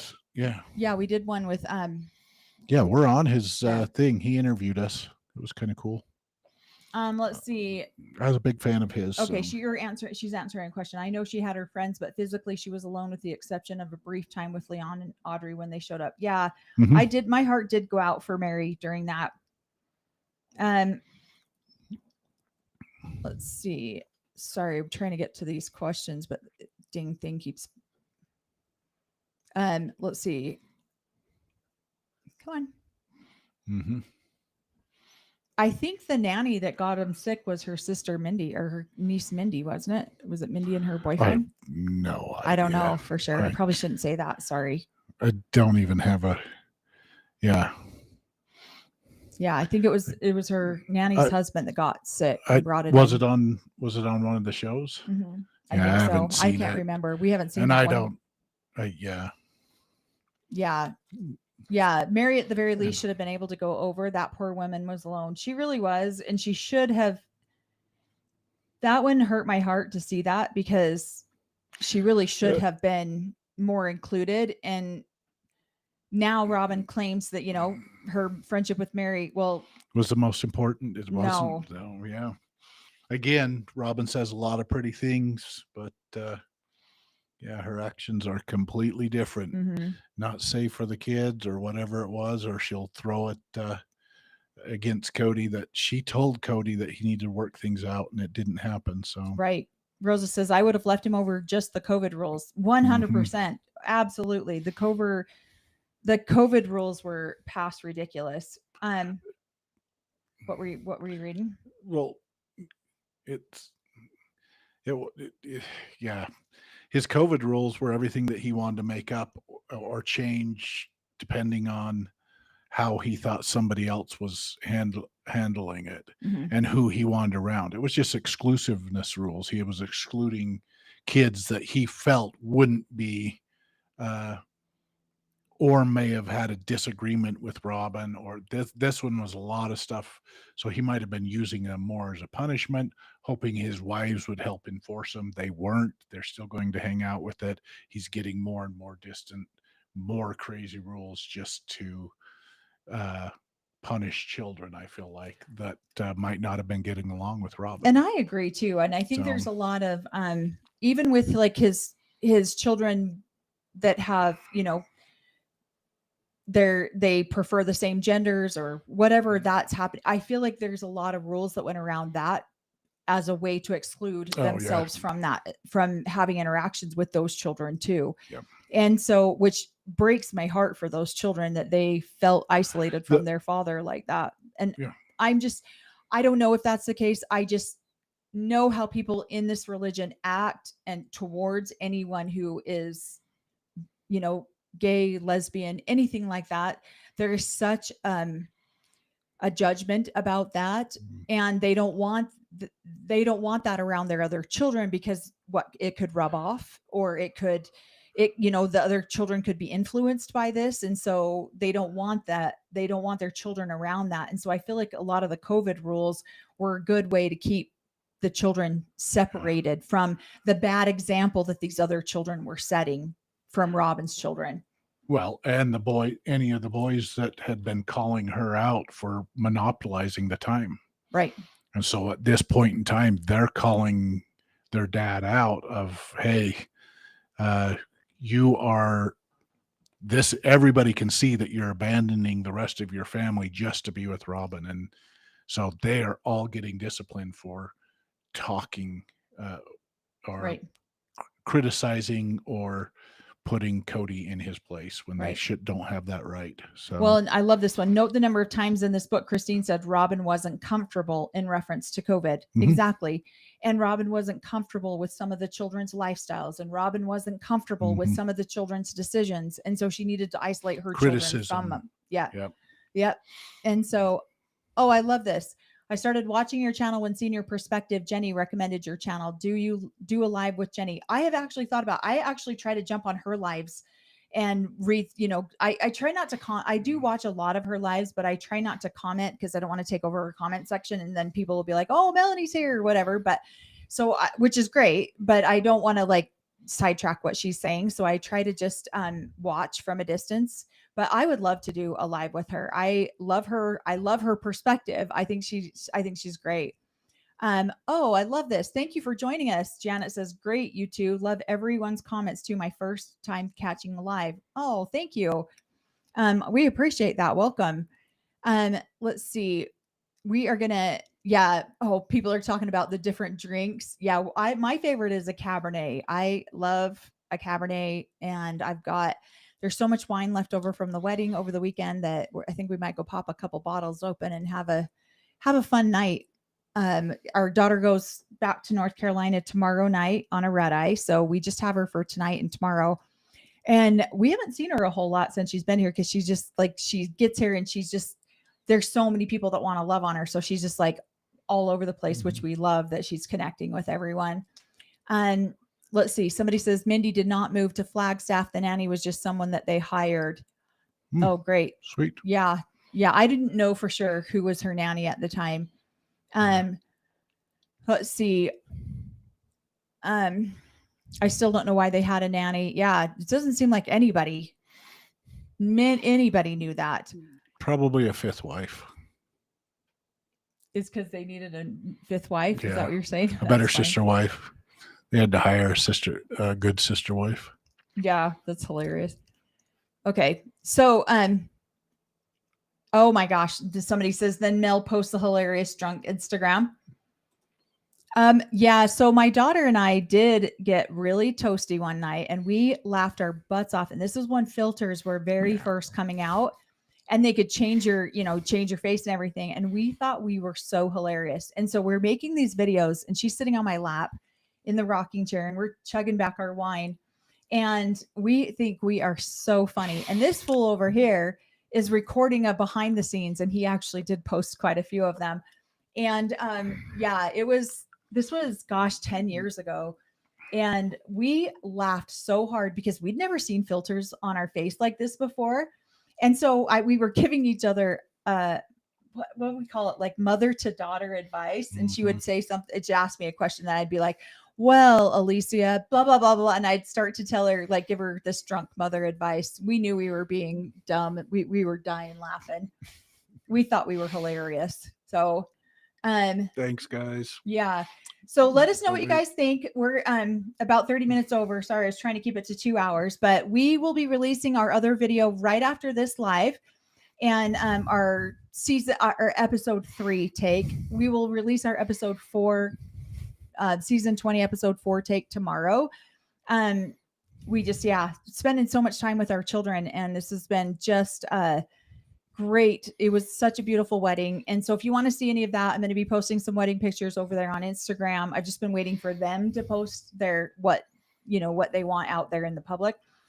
So we'll be posting some of those, but join us tomorrow. We might be doing a surprise live tomorrow with our daughter. I told her she can just get on and answer some questions. It doesn't have to be anything fancy. It'll just be a couple Q&A with what's it like to be raised by this guy over here. Crazy polygamous offspring. Right. So let us know if you guys have any other questions. We will be back for book club next Tuesday night, same time, same channel. If you guys will be finishing, I don't think we'll be finishing up the book. I think we're going to have at least 2 more Tuesdays. I'll clean up my language. Apologize for everybody. You were sweating bullets there. I was, because my mom would have slapped me for saying something. I never use that word. I hate that word. I always use the word meow instead. And people are like, why do you always say, especially when we play poker? I always say at poker, I always say meow. And they're like, why do you always say meow? I'm like, because I'm too much of a lady to say this word. I'll use that from now on. Yeah. Because my mom would have been disappointed and slapped me. And she would have too. Yeah. This Friday, we will definitely do a live to catch up on Special Forces, because we haven't done an episode on Special Forces yet. There hasn't been a lot of. Not much Cody on Special Forces, which is weird. So. Right.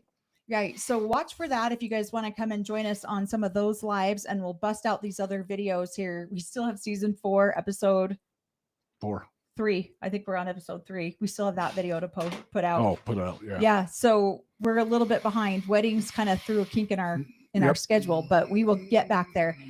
So thank you guys all so much. We appreciate you all being here and actively participating. Thank you so much for keeping our chat friendly and positive, and we appreciate all your guys' feedback. I hope you guys all have a wonderful night, and we will see you guys on the next one. Yep.